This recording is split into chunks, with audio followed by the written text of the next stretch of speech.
the building. Hey, vibe with Uncle Bino, let's go. Now happy hour things, you know. Hang out with you, babe. It's a vibe tonight. Hey, laugh and learn, we shining bright. Oh yeah, you be stories, life lessons time. Hey, on the Uncle Beno show, everything feels right. From the streets to the world, we talk real talk. Vibes on the beat make the whole place rock. Happy hour flow with smiles non-stop. Sip and chill with you, be the energy on top. You be stories, dropping them every day. Wisdom for life, the African way. From the grind to the glory, hear what we say. Tune in now, don't delay. Hang out with you, be it's a vibe tonight.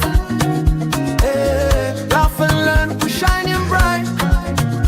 Oh yeah, you be stories, life lessons time. On the Uncle Beno show, everything feels right. Join the sister circle, oh what a scene. CC Inca, honey baby, and I be so clean. Talk love, talk life, talk dream supreme. Empowerment vibes, like a royal queen team. All our Sunday school when the beat gets low. A moment of reflection, let the spirit flow. Men of God speaking wisdom, you should know. Faith and vibes on the Uncle Beno show. Hang out with you, be come catch that light. Oh yeah, you be stories, keep your heart so bright. Yeah, join the sister circle, feel that fire. Oh yeah, Sunday school for your soul so right. You be nation, we rise together. Love and vibe forever. Uncle Beno show. Yeah, we outside.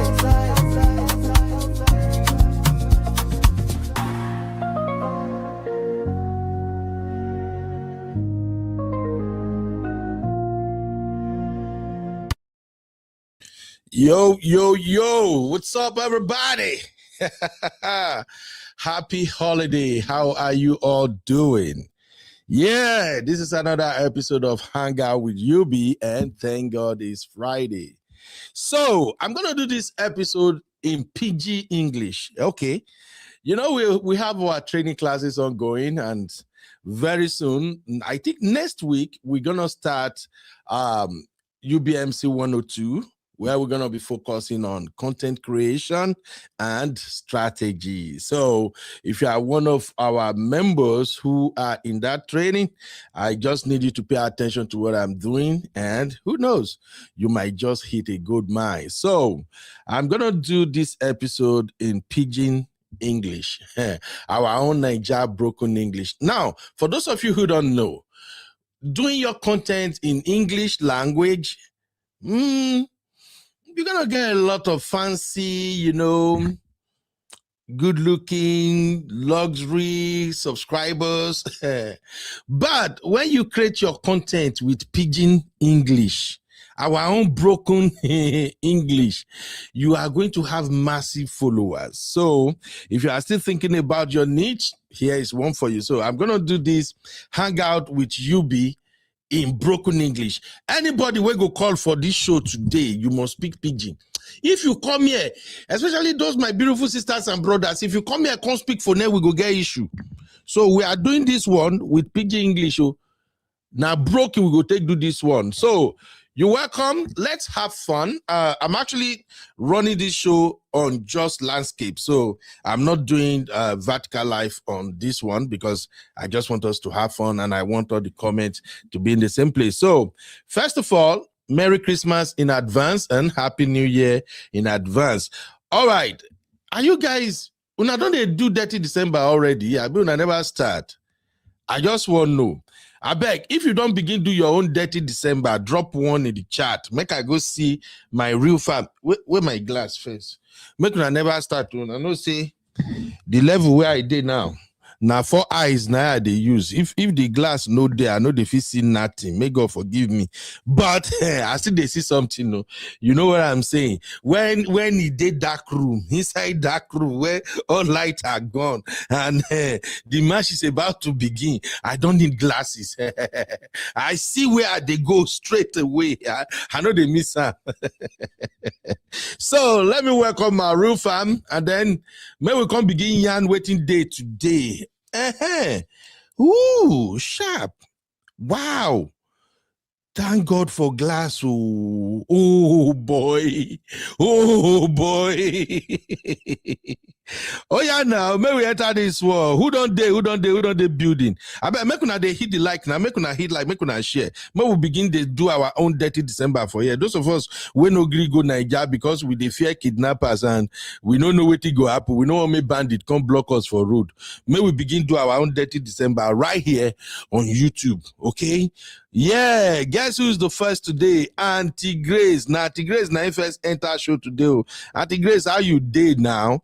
Auntie Grace, I go hear you speak broken today. Oh, you go speak broken by fire, by force, man. I be the baby of the house. Omoni jongmo, oni wahala. I look into the river. My sister say, Chucky, he don't take style, they trigger IBC's money, but you know, Abby no fit reply. And guess you what? I think say Abby go office today. Anytime Abby go office, she know they see anybody. Now work, they just face. But once Abby dey house, they do work from home. Forget them. Abby go get all the time in the world to they go after anybody. So Abby, how you dey now, my dear? Sure you don't begin your own dirty December. Welcome. Abby, you need to date this show. Anybody way free, make una come because na yarn we want yarn today. You don't see the title of today's show already, Abby? Okay, make all of our radio. Shout out to my beautiful sister, Yinkus. I think Yinka will know this slack. How you doing, my sister? Una welcome. Who they in the building again? Hey?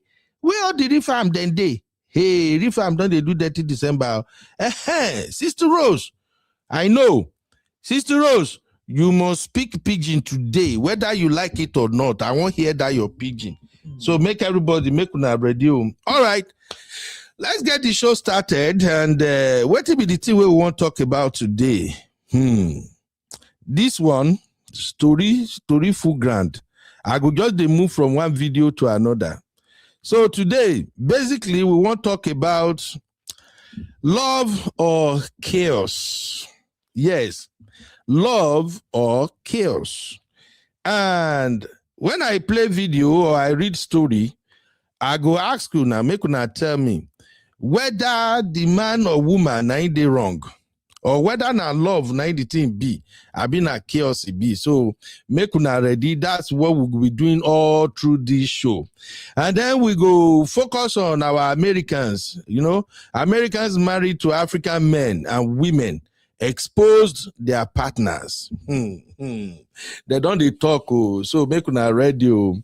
Now, for those who are content creators, one thing you might notice with this particular episode is that the AI will be so freaky confused. AI will be like, oh, okay, hold on. What is he talking about now? I can't even make out. What is he saying? Because they speak pidgin, so I know say it go hard for AI to interpret. Meaning AI no go fit spread the video. So make una they like you, make una they share across una WhatsApp platform where everybody. Or else now so AI go just leave video for me. Say this boy, the one where you did today, I don't understand that. I beg. Now you Biko. So by the time we go do 20 minutes for here, if I say the AI know they push them, then I go put up another vertical to go drag everybody come to the show. You are all welcome. I see my beautiful sister in the building. My Wahala friend, Sese. Afa now, Sisi, how you did? By the way, Sisi, sure you don't understand Nigerian pidgin small, you know they understand. Because you, Sisi, the way you they speak, I doubt if you understand one single thing for pidgin English. So, Sisi, can you speak pidgin? You cannot be our wife and you cannot speak our broken English. That is impossible. No, you cannot be our wife and you can't understand where we speak our pidgin. In fact, if you are married to a Nigerian man and you don't understand the pidgin English, my sister, you are married to yourself because we go sell you. As soon as we see our friends, everybody, we don't begin to relate with that too. Sister, you can say I can speak a little bit. Modaro. Wait, Sister Yinka no fit speak broken English. Sissy said, my boo is a very posh Yoruba, please. Really? Sissy! You never know anything about we Yoruba. Oh. There is a reason they call us Yoruba Demo. We can speak all type of English. Oh. So may you know, you must hear pidgin English, Sissy. By fire, by force. Hey, your man doesn't speak pidgin. Mudano. Sissy! Are you sure you do your homework? I don't think you do your homework, Sissy. There is hardly one Nigerian man that cannot speak pidgin. They.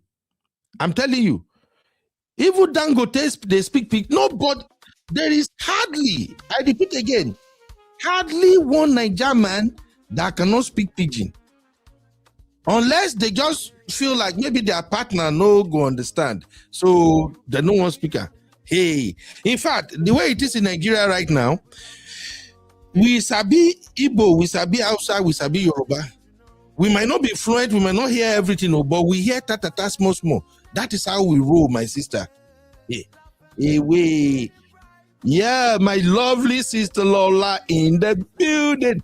Sister Lola, happy holidays. Hey, work from home people. Sister Lola, can you speak pidgin? I beg, tell me, you fit speak pidgin, Sister Lola? If you know if you speak pidgin, wahala good deal. This show today, wahala, wow. Yeah, Uncle Dio in the building. Welcome, Uncle Dio. All right.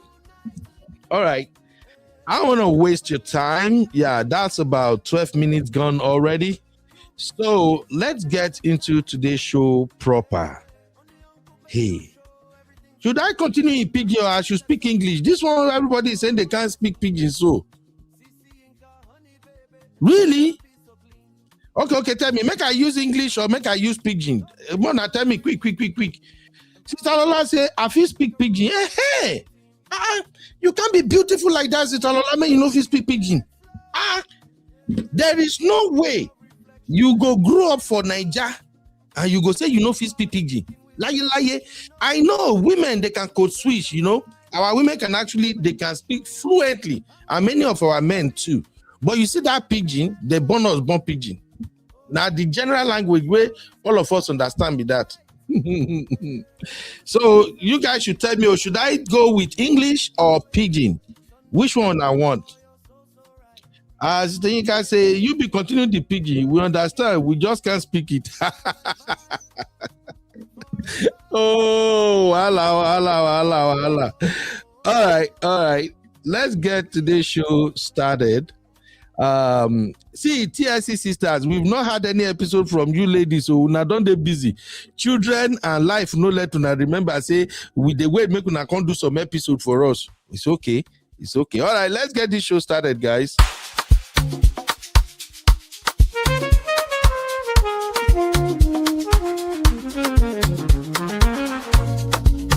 Yeah. You be in the building. Hey, vibe with Uncle Bino. Let's go. Now happy hour things, Hang out with you, babe. It's our vibe tonight. Hey. All right, ladies and gentlemen. I see that our people go struggle small with that pidgin. So let me revert back to English, and then in between, I can throw in some pidgin. So I see my lovely brother is in the building. Uncle Dio, how you doing, sir? Wow. I'm so fine, sir, and I'm so happy to be here. But I wonder why Sisi is saying that my brother cannot speak pidgin. I don't believe it, Uncle Bernard. Sisi no say now because Sisi will not understand pidgin. That's why they speak around that. Let my brother enter Nigeria now. Make Sisi come here pidgin. There is one proper one. No Niger guy or woman we go talk say they hear or speak pidgin. Unless we just want pretend. Uncle Dayo, how is Dirty December going? I hope you're having fun, sir. Yes, sir. 30 December is all over the place. Every single day there's one event or the other here and there, and people are really moving around. But everybody's moving cautiously. So just in case, but everything is good. Everything is good. Oh, glory be to God.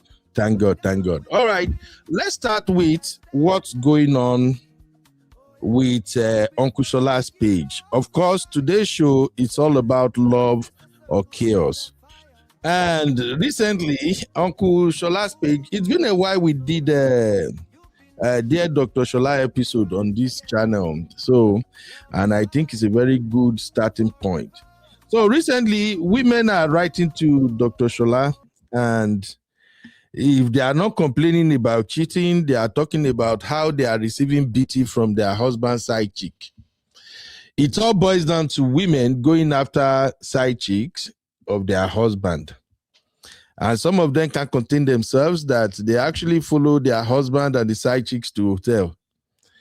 One actually described her experience that she went to the hotel and caught her husband with the side chick, and they both started fighting. Then the husband just stood back and watched. She said the side chick beat nonsense come out for her body. She said the side chick hit her head in the wall, beat her, kicked her, did everything. And when people finally separated them, her husband just hold the side chick for hand. They both walk out. Then the hotel management call police and all of that. Now, to start today's conversation, if you can see in the poll already, I have a poll on the channel right now. I see Abby don't see that poll. Abby don't they complain. Abby can never cease to be last born. Wallahi talai. She can never change. Abby see the poll and Abby already don't they blame men. So now, in this case, the one I just described right now, where this woman follow her husband and side chick go hotel, and then started the fight, and the side chick come pound her where. After the fight, the husband whole side chick, they waka comot.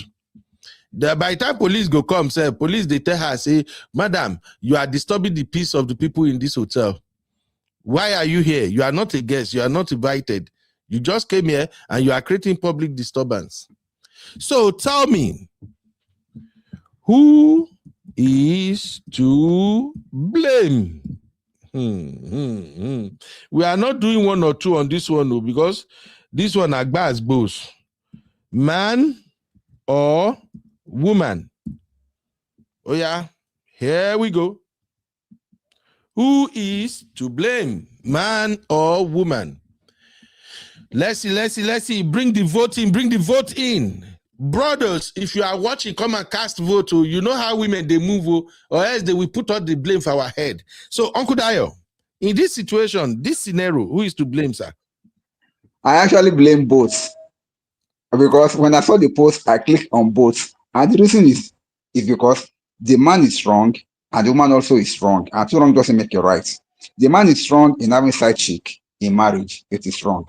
What is wrong is strong. And secondly, also the woman has no right to go and attack the side chick. When your husband is cheating on you, you're having problem with your husband, not with the side chick. The side chick does not come to your house to come and drag your husband. So you have no business with the side chick.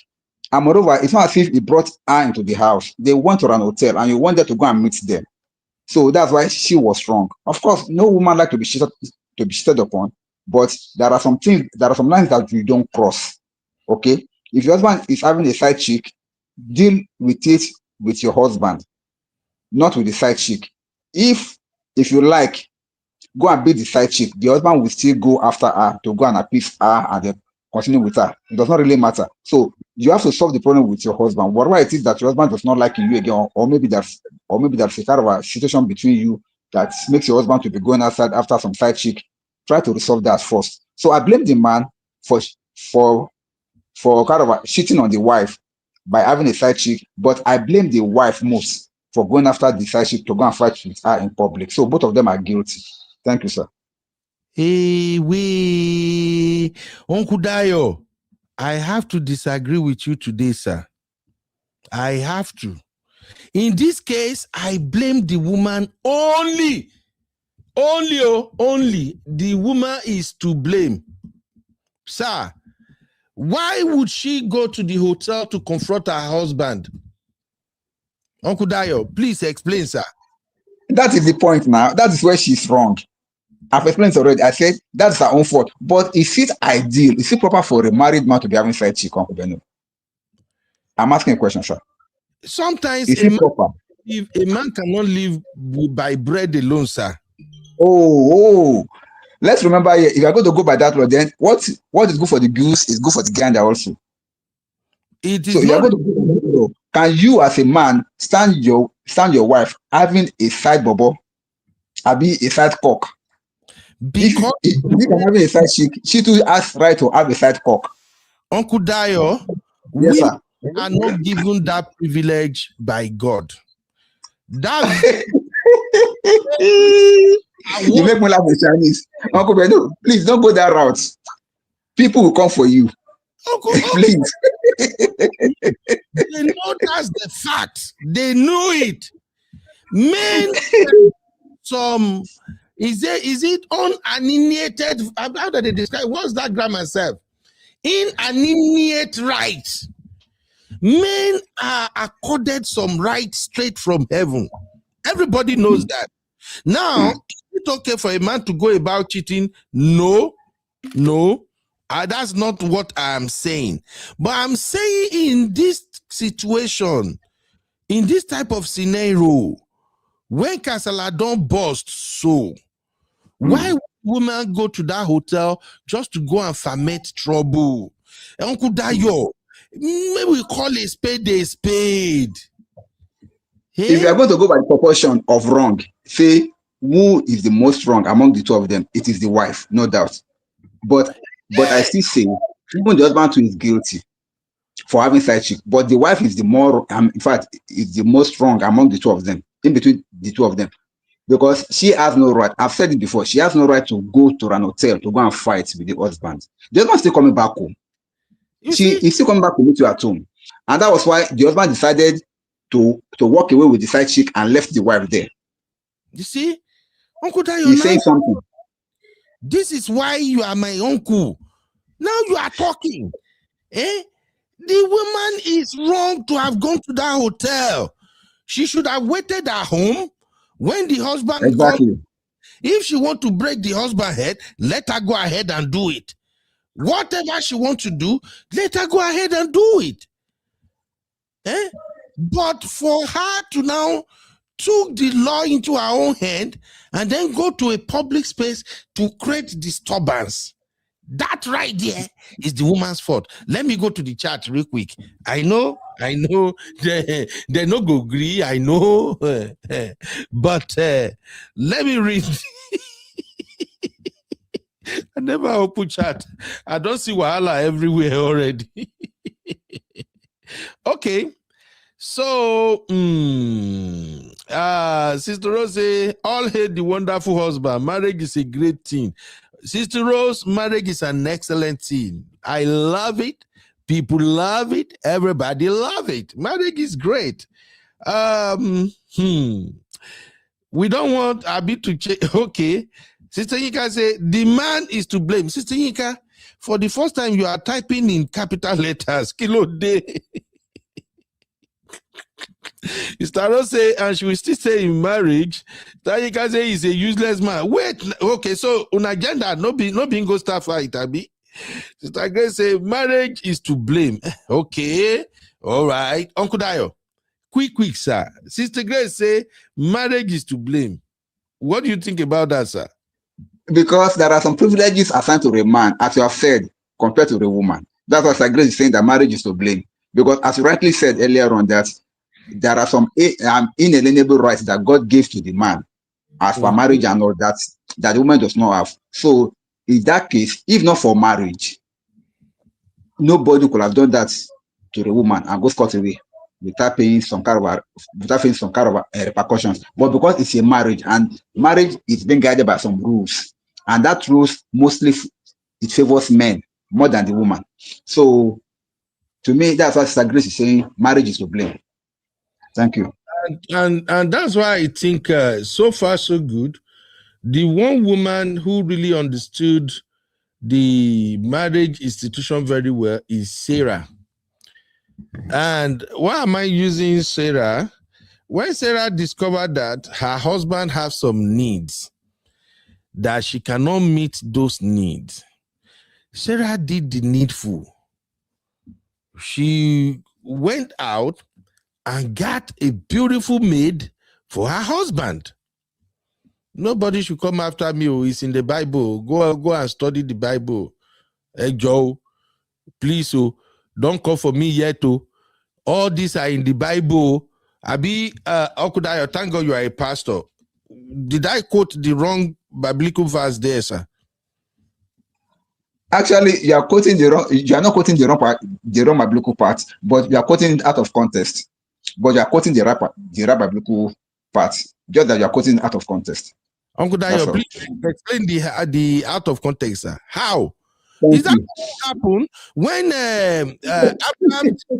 Abraham children and Sarah noticed that it's like she can't give him what he wanted? Then Sarah did the right thing by going all out and say, you know what, Oluwa mi, my Lord, you can be with my maid. Make me understand, Uncle Dayo. Where did I go wrong, sir? Thank you very much, sir. See, in the context of Sarah and Abraham, their situation was that they were waiting on the Lord for a child. And God has already told them that he will bless them with a child. But Sarah was impatient. Sarah did not give Agar to her husband because Abraham is always on, or because Abraham likes to do the do. She gave her to her husband simply because she believes that at least let her have a child through her to comfort herself. It is for her own reason, not for Abraham's desire.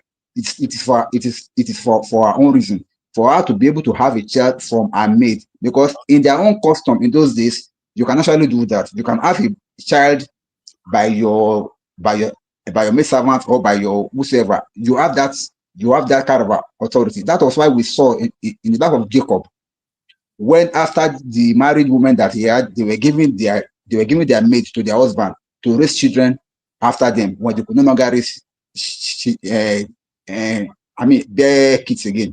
They were not giving their husband their handmaids, their maid servants to go and sleep with their husband. So all this, I think it is acceptable in their custom in those days. But in this particular case here, I would have preferred if it was Sarah that said that, oh, my husband, I can see that you like this, my handmaid. Okay, you can have her. If that is the context, then you are 100% correct. But that was not it. That's why I said you were quoting it out of context, because the reason behind Sarah giving out Agar was because she felt that she could have a child through her, since God seemed to be delaying, and she feels that they were both getting old, and then she does not even believe that at her age that she could even have a child anymore. Of course, she was like, okay, God can still do anything, but she was getting impatient. So that was the reason. Okay, I agree, because I also see Uncle Patrick and Cece, they are already quoting the Bible for me now. Uncle Patrick, shout out, sir. Uncle Patrick said, UB, today is not Sunday school. Sarah's case is not relevant in this situation. And Cece said, it wasn't the right, even God was not pleased with them. Okay, that's a conversation for another day. All right, let me go through some more comments real quick. Sister Yika, the para today. Sister Yika say the useless man is to blame. We are not really getting this right. I be say CEO Auntie Yiku Pepe even added useless. But why women? Stalola said we don't want to change. Then let me see any other comment there. Okay. comment for you be plenty comment. I be say brotherhood they disagree. Now you guys say you be well done, sir. Then Sister Lola said, instead of her to deal with the husband, she clearly doesn't know about Aqua Tofana. Which one is that one again now? Which one is Aqua Tofana, Modaro? Hey? Sister Lola, come and explain, no, I beg. I be say, did you hear what they said Mercy Johnson allegedly did? No, the husband has broken up with the side chick. That one another story. I know hear that one. Maybe on a cover for our own segment. I know they follow Mercy Johnson and her drama that much. The last say they should have waited at home and consulted me. So, Sister Lola, are you a marriage specialist now? Make I know so that when I see people when they do bad bows, I go quickly recommend you. Occupy is a parent of judges who not do well on this one. No, Uncle Patrick. The sisters apparently they are doing partial now. They don't want to blame who is supposed to be blamed. Okay. Rose say yes, the man and woman situation is a perfect example of wonderful marriage. Yes, Sister Rose. That is the fun. Those are like the intricacies of marriage, the spice of marriage. I can tell you when that woman go back home and the husband will go back home, they will have an amazing time together. Everybody go there all right, somehow. See, there's a lack of obedience and lack of faith is what Sarah did. See, when have you become a pastor to the alone now? Hey, what's up? Chucky Baba. Chucky said, Jesus, why am I late? Okay, Chucky, let's go. Let me play Pastor Shola's video. And on this one, Pastor Shola said, suppose your husband is sleeping around. You can't be fighting the woman he's sleeping with. Take a listen. All right, good morning. Let me throw this out there real quick. You're coming on social media and some women are sleeping with my husband. More rules. Oh, yeah. Adoniloko Ojebi. Mr. Bingo Nike Kilofun. Okwelo malo le monle. Oh, yeah. Ó wá fẹ́ wá máa na àwọn obìnrin tó wà lórí network torí pé wọ́n fi sí fọ́kọ ẹ̀yẹ kẹ̀rẹ̀kẹ̀. Ajá tó gbé sílé yẹn ló yẹ kó lọ kìlọ̀ fún. Ó ní business pẹ̀lú àwọn sísí tó wà online. So, for those who don't understand Yoruba, what Dr. Shola is saying is that because your husband is running around with other ladies, you decided to go and fight the lady. Dr. Shola is saying you don't have any business fighting that lady. You should have fight the dog you kept at home. That the dog is the one who is going all over the place and doing the do anyhow. All right, so let's continue. Lord Decheni mo ko elese ko ma jo jade. O fẹ́ ridicule are right. O fẹ́ ma jan torí ọkọ. Rí ẹ pa mi. Soju chuku. If you cannot tame your man, you cannot satisfy your man at home, and he's going outside, he's got nothing to do with those women outside. O to pa wọ́n pọ̀ o mo ro to pa fún wọn bóyá o marry ni àbó o marry. Bóyá o fẹ́ divorce ìyàwó òun àbó àwọn o fẹ́ divorce o mo ko tó sọ fáwọn yẹn, wọ́n tó gbà fún. Some poko ẹni. Wọ́n ní o I want to write their list. Call list yẹn ká wò. All right, good morning. All right. Let me throw this out there real quick. All right. So what Dr. Shola is saying basically is that you have no business fighting anyone out there. It's better you iron it out with your husband. Uncle Dio, do you agree with Dr. Shola or not, sir? I agree with him. I really agree with him. Just that the way the world is today, because I normally consider things done. And I like to put myself in the situation of the victim, so to say, before I can say anything out. Because I want to flip the coin. If you flip the coin, if it's the wife that is doing it to the husband, it will not be the same narration that we're talking about now. But I agree with Dr. Shola on this particular one. The wife has no business with the women out there. Your business is your husband at home. If you cannot tame your husband at home, if you cannot shame him according to what Dr. Sola said. Use a chain and chain that dog. Else, you have no business going after the other woman outside. You never know what he told them. You never know what was going on between them. You never knew that the form of their relationship. So you have to face your husband and deal with him. That's all. Right. Okay. Moving on. Let's move on to the next story real quick, my people. Like I told you, I have a lot of story today. Oh. Make I just chill and relax. Grab your popcorn, okay?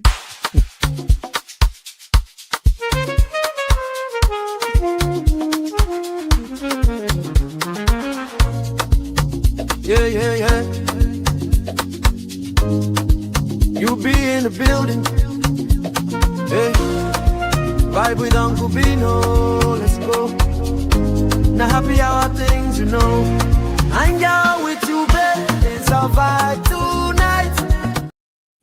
Ooh, oh man. This I don't they do my dirty December. I tell you now, say now the party we don't they start. So make una they vibrate, they gyrate. So all right, here is the next story. This one is actually crazy. Remember, we are doing who is to blame. Okay, who is to blame? Before you tell me anything in the chat, tell me first who is to blame. So listen to this crazy story, my people. The writer said, Dr. Shola, he didn't sleep with me for 6 months. I was fighting him every day to tell me what my crime was. I had reported to my parents and his. He kept saying nothing. He said it's him, not me. Last night, he walked into the room after I said I wanted a divorce. Blood of Zachariah. So women can actually divorce their husband because of 6 months. No care what is happening? But let's continue. She continued and say, let me make this bigger so you all can see it. So she continued and say, he said that while he was in Nigeria, he cheated and found out he got an STD. He said he didn't want to transfer it to me. That's why. Okay, go and treat it. He said he's on treatment, but it's not treatable. Jesus, oh wow. Dr. Shola, he drove me crazy all night. So I demanded to see his pimpy. Ooh. When he brought it out, OMG. It was all wound over. And the cap, oh Jesus, our precious cap. And the cap was all roasted. I will send you the picture. This is where I usually said, I can't do this Dr. Shola and man of prestige kind of job. Lie. We could have known first. I can imagine somebody send the husband picture to me as a consultant. I go faint. Anyway, let me take it all together once more. He said that while he was in Nigeria, he cheated and found out he got an STD. He said he didn't want to transfer it to me. That's why. Okay, go and treat it. He said it's on treatment, but it's not treatable. Dr. Shola, he drove me crazy all night. So I demanded to see his penis. When he brought it out, OMG, it was all wound over and the cap was all roasted. I will send you the picture. Now, this is my life. What can I do now? My beautiful Auntie B, of course. Auntie B dropped this comment. Auntie B said, men are polygamous in nature. They go enter Auntie B chat. Auntie B, don't find my trouble today with this one. All right. This is terrible. Jesus, blood of Zachariah. Oh my God. Uncle Dayo. First Yes, off, sir. make I bring our poll up. First off, who is to blame, man or woman? Please, Uncle Dayo, I want you to take this story, complete story, into consideration. Because to me, The man said the man did not sleep with her for 6 months for a reason. And to me, I think that reason is genuine. But I don't want to be the one to analyze this. So, Uncle Dayo, first of all, and for everybody watching right now, cast your vote. Who is to blame, man or woman? Oh, yeah, drop and then let's go. Uncle Dayo, over to you, sir. Who is to blame? Thank you very much. Obviously, the man is to blame, but I have a caveat. Let me explain. Yes, sir. I have a caveat. The man is to blame, no doubt, but the caveat here is that the man messed up. He messed up, but he did the right thing. He did not transfer it to the woman. Exactly. He stayed away, trying to heal himself until the woman began to like complain of it's not touching her and all. And he had to confess to her that see, this is my situation. To me, the man did the right thing in that area. Of course, he messed up, no doubt, but he did the right thing. Now, the woman will have been blamed if she had taken a step on it, but she has not taken a step yet. She's asking for advice. So the woman is absolved here. The woman has nothing to be blamed about. Also, the man too has done some level of rights. So I think it's okay too. But that he messed up and is paying the full price for it. I think it was God of yesterday that used to delay. God of now is always giving judgment sharp. He messed up, he was caned. And that thing became roasted. Oh my God. Oh my God. God will help that man. God will help that man. Uncle Dayo. Yes, sir. So who do you blame, sir? I blame the man. For real? For real. For real. What exactly are you blaming the man for? Are you blaming him for going to Nigeria for Dirty December and getting engaged and fully involved in Dirty December? Or you are blaming him for not sleeping with the wife? Because those are two different things. Or you are blaming him for not telling the wife on time. What exactly are you blaming him for, sir? I'm blaming the man for going to play away match without wearing raincoat. It's completely wrong.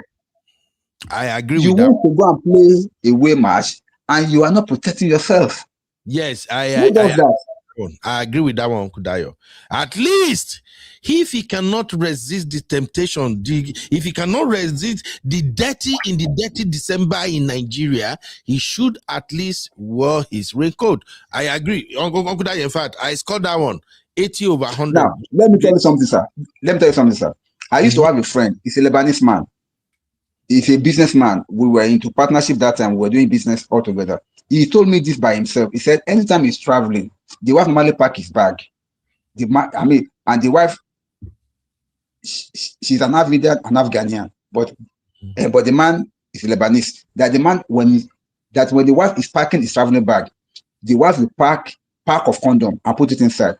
And I was like, why are you putting condoms in my bag? He said, no, I don't want you to go out there and go and bring disease to me. If you must mess up, at least protect yourself. That is the wife that has understanding. Are you getting me? So, yes. So when he was telling me, I wish some women could be like that. But most women, they will not. Because they don't want to share their man with anybody else. And I can't blame them. That's the way marriage is supposed to be. However, in this case... yes, sir. However, in this case now, that this might happen, that was why I blame the man. If you must mess around, please play safe. Play safe. Look at the poor woman now. She's at home. You want to do that in December. You now brought a disease. I didn't know that it did not apply sense now. It will have just, infected the poor woman for nothing. But thank God that at least he has common sense. He stayed away. Okay. Thank you. Let's go to the chat real quick. Please, everybody cast your vote. You know, I set the rule for today's show already. Before anything first, cast your vote. Let us know if the man is to blame or the wife is to blame. Then give it to me. So, in this second scenario, who's to blame? Is it the man or the woman? Chucky say, both of them, Jari.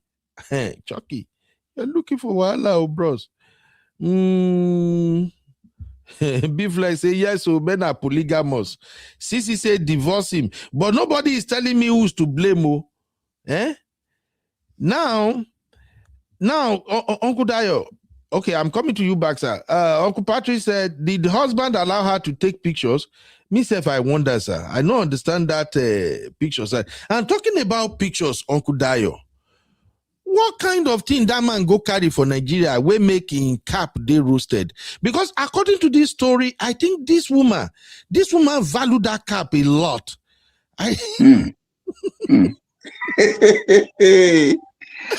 Oh my God, Uncle Benu, don't even go there, please. We cannot be analyzing that on the live show like this. I beg. We talk about that at the backstage. Is it not in the story? He said the cap was roasted. The way later she take right roasted though. That shows that is the most important thing she valued. God have mercy. Sister Lola said, I think he only stayed away because the pain no go allow him do. He messed up and couldn't hide it. Nah, Sister Lola, let me say this. So, from what I know about some decent men, I'm glad that first of all, the man probably discovered he has contracted this untreatable disease before he even came back to the state. And for him to at least have that decency of knowing that, no, I'm not supposed to go near my wife right now. This is a mess. I want to give him some credit for that. Because seriously speaking, even sometimes where we do men hangouts and conversation comes up at times, I usually try to emphasize that, hey, guys, remember this, as a man, if anything happens to you, you have to protect your wife and your children. And when it comes to messing around to the point that you are picking up all these STDs with the outside now, I think the last person you want to mess with should be your wife. You don't want to go near your wife at all. It's better if the STD is going to take your life, let it take your life. But at least let your wife be alive and healthy so she can take care of the children. This is not me supporting nonsensical behavior, but I'm just saying it in the context of what this man did. That at least in brain, he no lost time for 30 December. I still remember that, don't let me touch my wife. Let my wife be safe. I think that shows a little responsibility on his side. I'm not saying full responsibility. I'm just saying a little responsibility on his side. What are your thoughts about that, Uncle Dayo, to this Sister Lola comment? What do you think, sir? Sister Lola said that I think it's only stayed away because the pain. See, the thing is this, Uncle Beno, between me and you, that kind of disease that the man contacted, though we don't know, but I can think maybe it is herpes, or how do you pronounce it? HERPES. Because that's what normally brings about all these wounds around the genital area, and they are very, very painful wounds, and Jesus. I don't know the level of whatever it is. So Sister Ola may be right, because even if you have ordinary small boil around that area as a man, you know how uncomfortable that thing is. Talk of having wounds in that sensitive area. So I believe it is the pain that is actually, and then also it is very, very obvious. There's no way you want to do that Holy Communion with your wife that your wife may not see the thing, except you want to just just to cover her face up and just put the thing inside without her seeing it. So if the man is not feeling the pain, because there's something that Abby said on the platform, that what if the infection is a symptomless infection, that the man will not see any symptom, and then before you know it, you just go and infect the wife. That's a dangerous one. Yeah, and there are those diseases outside now. Yes, there are so many of them like that you may even see any symptoms, maybe until after 2 or 3 months. Meanwhile, you can be infecting your wife without even knowing it. So that's a dangerous one. Now, there's something that Sister Labe said in the comment, and I want to respond to. Sister Labe, I'm not saying that women should encourage their husband to go and play away match. I just had an example of a friend of mine who told me that the wife normally pack condom is traveling back anytime he's traveling. I don't know, maybe there are any other women like that outside. I'm not saying that should be the normal practice. Some women do that, to be frank, and it's not a in any way. Like anytime that comes up, one of the things I do say in my own opinion is that if your marriage has gotten to a point whereby you are traveling and your wife is stocking your traveling box with condom, bro, you have really messed up a lot. You have really messed up a lot. I don't think it's a good thing for a woman to be putting condom in your bag. That means she don't trust you. That means you've been moving in a way that the woman knew, I have to protect myself. I can't trust this guy.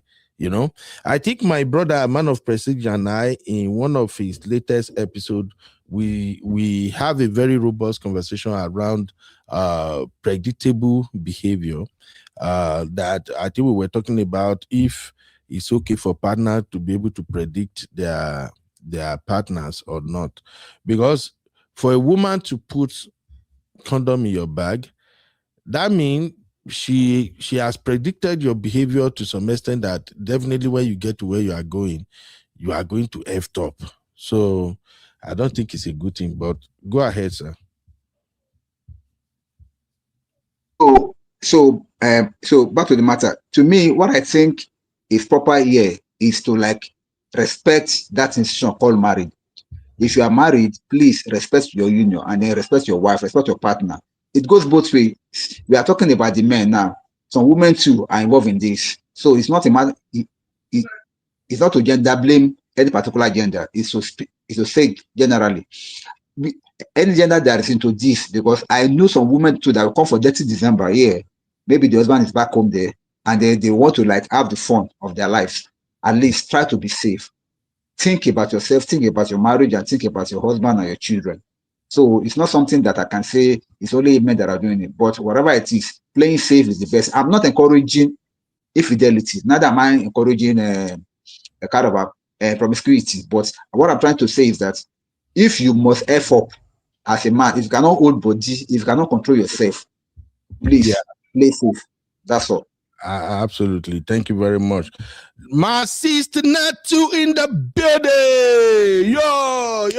Give it up for Sister Natu. Sister Natu, no come fight for here. Can I say na fight, you won't come fight me. So Chucky said women are so wicked. Chucky, for this matter where we dey narrate, so now women don't wicked on top, baba. Hey, the fight where they go fight you today, my hand no go deal. Okay, Uncle Patrick said, how will the man know on time that he has STD? Better to stay away from side chickens. Run. Absolutely, I agree with Uncle Patrick. And I think this topic is actually relevant since we are talking about dirty December in Nigeria right now. I was saying something on Man of Prestige show that anytime where I enter Nigeria, I don't sleep alone in my hotel rooms. I always, when I said it first, everybody was like, Uncle Bear, you have to explain this. What do you mean? So, but what I meant is anytime I enter Nigeria, I always make sure that my friends, my decent friends, those who are married, taking care of their wife and children, is either me and one or two of them now go sleep for my room, or my younger brothers will be there. I purposely do that all the time because there's something about going to Nigeria. First off, we have freedom as men. Two, money day, especially when you enter from Yankee, whether na credit card money now you carry go or not, money day. Three, many of the women in Nigeria now, especially these young girls, they no send your papa. They will do anything to get in your bed just for money. There are a lot of decent girls in Nigeria, don't get me wrong, but when it comes to dirty December like this, dirty December na hustle na be for some women. So there's ways for them to come around, and God knows you may be tempted. So for me, once I enter like this, I don't already do my own protection before I come and say, more. Because sometimes you might say you are strong, but temptation are temptation, Some old flames might show up, some old ladies, some girls, especially things happen. And when you go for Dirty December, you'll be spending most of your evenings either at a joint, a club, a party, a gathering. All these girls are there, you know what I'm saying? So protection in Nigeria is key. And the worst part is how many of these girls actually go for medical checkup. How many? The decent ones, you may likely not find them hanging around the clubs like that. But most of those ones where you go see, hey, party, yo, you don't know who is who. And even forget about the girls self. The men that are coming in for Dirty December, do you know what some of them are doing wherever they are coming from? Which kind of sickness when they carry for body, when they carry come?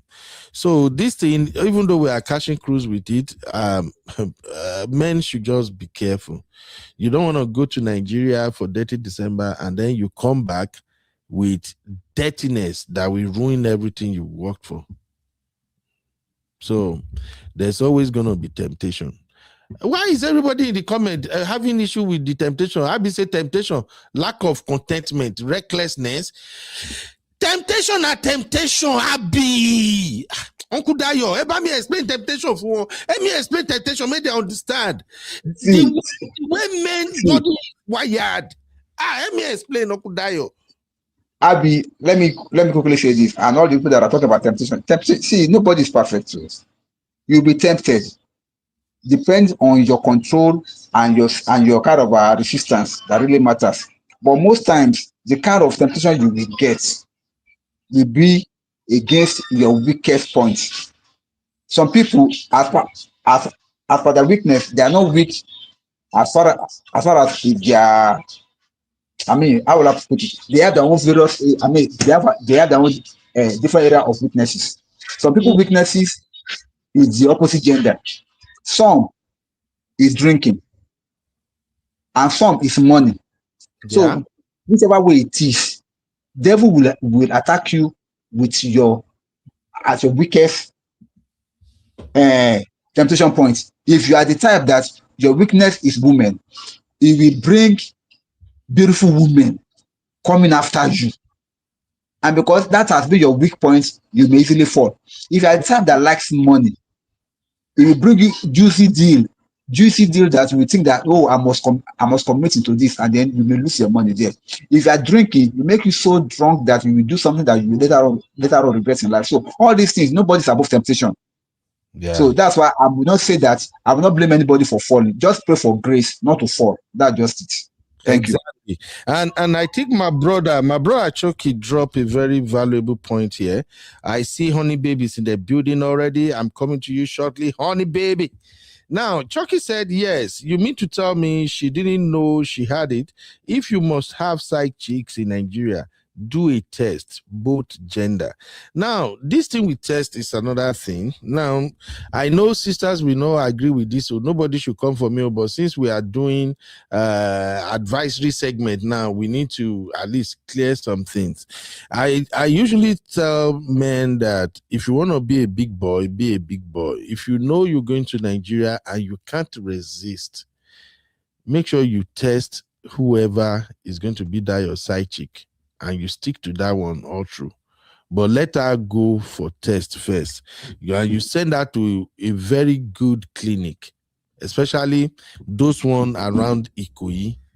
Let them run full test on her. So you get the test results, you know that, okay, she's clean. Think about your wife and your children. If it is left for me, what I usually advise is, if you are going to travel, why not travel with your wife? I honestly speaking, for me personally, I did tell even my madam, say, babe, one of the reasons I'm not triggered to go Nigeria like that is because I don't know what to be your problem. You just like to sit down for here, break it like this. But I don't blame my wife too, because madam too, she know you take her children to play, and the kids, they can't stay by themselves. But that's just by the way. If you want to be a big boy, be a big boy. Spending 500K to run a test on whoever side chick you're going to mess with, that shouldn't be too much money. Think about the consequences of not doing the test, and now the girl carry with her whatever she carry jam you. Niger people they para for Niger now. Many of those ladies in Niger now, and the boys too. And even if you leave the ladies, the boys alone, even the women, the grown women too, waiting some of them they carry waka. Honey babe, before we move on to the next one, I believe you heard the story I read, right? The woman, the husband went to Nigeria, and when the husband came back, he didn't touch her for 6 months. And when she tried to divorce, the husband opened up that, hey, I carry something. Oh, what are your thoughts, my sister? I've got flu, you know, but I came on this show to talk. I'm not feeling well at all, but I don't know why I came on this show. I think for me, it's like my mindset is like, sometimes with a lot of topics, my mindset is very much like Cece. I'm of the opinion, yeah, we all have self-control. It's the same way that we have self-control, that we don't do certain things so that police will not carry us. We don't do certain things and delete people to end up in prison for the word murder. There's self-control. So I believe that you have autonomy over your body. Whether it's drinking, whether it's drugs, there is a bottom line where even if you have an addiction, you have to deal with it. You have to get the help. There's no excuse to say, oh, I have a fetish or I have an addiction for women or for alcohol, and think that, okay, once I say that, I'm not going to get the help. I need to take accountability and I need to get the help. So I'm tired of people saying that, oh, everyone has addictions. Yes. And the way I see it is that you need to get help, whether it's addiction with drugs, whether it's alcohol or whatever, or women. You can't just say, oh, I have an addiction and you're going to stand in that addiction. Doesn't make sense to me. In regards to this particular situation, I'm tired of people. I find it very frustrating when people say, oh, if you're going to, oh, okay, I recommend that you shouldn't, but if you're going to, oh, get tested. No, we should have a morality. And that's why us as Nigerians, we don't stand for anything. The way I see it is that we should be able to call out and say, no, cheating is wrong. And that's it. Not the excuse that, oh, if you're going to do it, oh, this. No, why can't we say wrong is wrong and right is right? As far as I'm concerned, cheating is a no-go area. Okay. I'm of the opinion that if you now decide to put what you said, condoms, or can I say the word condoms, in someone's bag, it's not a case of, for me personally, that shows that that person is enabling their partner. Why would you, because you have no self-worth and because you are complicit in allowing your husband or your partner to cheat on you, you have got to a stage where you put condoms in his bag? You don't think about leaving. You don't think about your own health, because he can give you STDs and other diseases. Your mindset is to put a condom in his bag. That goes to show you're complicit in the fact that you're happy for your partner to cheat on you, and you're complicit in the sense that you are enabling his behavior. That's how I see it. Thank you, honey babe. We still have so much to cover, but honey babe, I hope you have ice by your side there. I've just literally taken day nurse all day, so I don't even know why I came on this show, but as normal, the ladies are not happy in the comment section, and I was like, I need to represent, because what you're saying, I know you're doing the bro code, but I have to do the women's code, because a lot of what you're saying, I'm of the opinions that don't enable bad behavior, regardless of what it is. Honey babe, that's why I say you have to drink ice water, because we are actually trying to... Don't finish me, because you're gonna say something that I'll be choking now. You know. Don't give me cough. Don't give me flu. Sorry. Londoners are carrying. Don't give it to me, honey baby. I'm all the way in the UK. You won't get it. All right. So I think there are some controversy we have to iron out here. Uncle Patrick is in the building. Let me just take 2 quick comments, sir, and I will come to you real quick, sir. Now, I see that ladies are having issue with this condom thing and doing a test for a side chick thing. First off, Auntie Yinka said there are moments when you want to defend women so badly, and then you see nonsense like this, and you just want to lash out on them. Putting condoms in your husband's luggage is not wisdom; it's stupid. I disagree with that anyway. I agree with that. Okay, don't worry, only babe, I'm coming. We're gonna take one at a time. But first off, I disagree with that one, Sister Yinka. I think there is wisdom in putting condom in your husband's bag. If you know this man is a dog and he's gonna sleep with anything, so then another one that I see. Abby is struggling with this. Abby said, do test with a side chick. We are finished. Abby, una no finish. It is also wisdom. It's okay if they do all of these things, if they know they can't resist. Look, we can preach abstinence. We can preach, hey, stay away till tomorrow. Only those men who decided within themselves that, I ain't going to go this route. This is not good for me. It's not good for my family. It's not good for my wife. I will not cheat. Only those men will not cheat. But others, they will do. Why do you think Dirty December is spreading everywhere now? It's part of the fun of Dirty December. Everybody get dirty. Yo. Don't you get it, Abby? Abby have issue with that. Auntie Grace said, anyone who has value for life, value for the life of your wife and children, you will avoid temptation. Exactly, man. I can relate with that. Then B Flex said, Jesus. On top cheating, run a test. That is what they should have done. Then finally, Sisi is paraing too. Sisi say, after test, what guarantee do you have? Let me say it in Sisi accent. So, after test, what guarantee do you have? She's only sleeping with you. Sisi, you have a very, very valid point. I think I can't dispute that. But let me shout out to my lovely sister Michelle in the building. You welcome, Michelle. And then guess who is in the building too?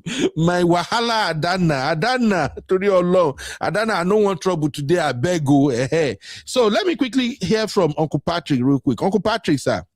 6 months without Kerewa, because the man is trying to protect the wife, because he already knew the insurable situation not going. Your thoughts, sir? Hey, Uncle Ben. Yes, sir. Everybody, thanks for having me. Uncle Ben, I didn't want to join before, but I have to rescue you. All these things you are saying, I don't understand, Uncle Ben. You are not getting anywhere. I'm going to highlight it. He said, run a test on a side chick, packing a condom for your husband, and temptation. Those are no. What are you talking, Uncle Ben? What are you saying? Will your wife give you condom when you are going to Nigeria? Can your wife do that? Answer yes or no. No, sir, because so I don't like that. Why are you recommending it? And Uncle that said his friend. I'm not that is recommending packing condom. I'm just saying if the woman feel like this man. No. Let me land. Give me the opportunity. If the woman don't paraphrase it, that is totally wrong. You are asking that the man can do whatever he wants and come and infect you with HIV or whatever. No. You say run a test. Which test you they run? Which test you they run, Uncle Ben? I don't get you. I don't get you at all. Uncle Patrick. Listen to me.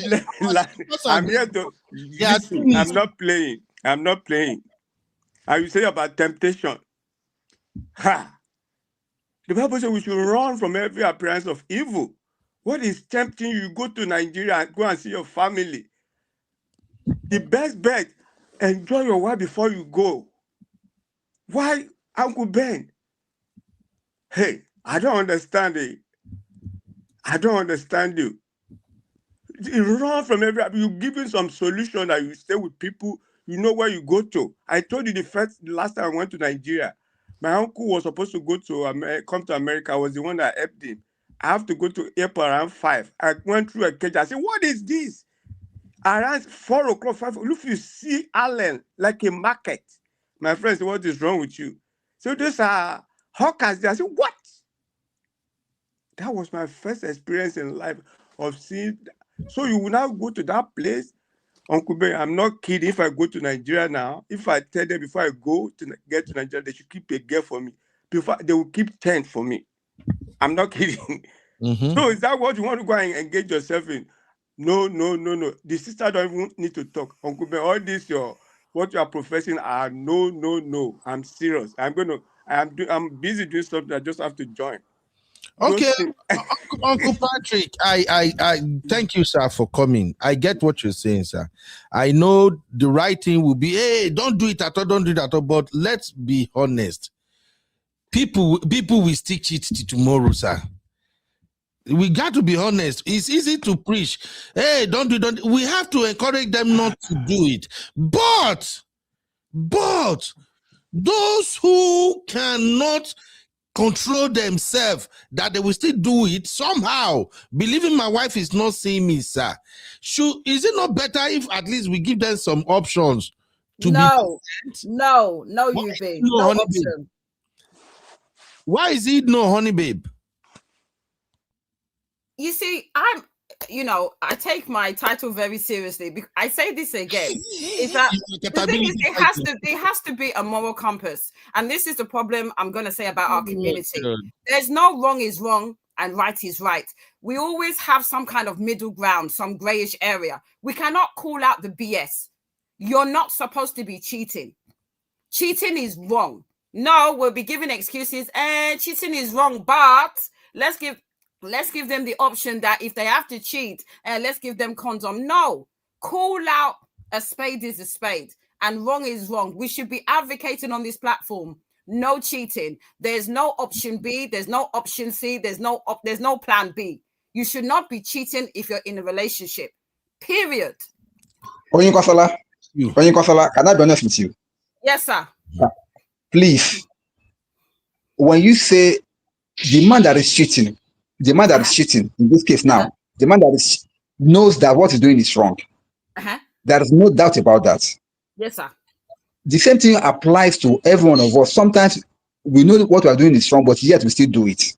I'm not defending infidelity. Don't get me wrong. Okay, we know cheating in marriage is a total no.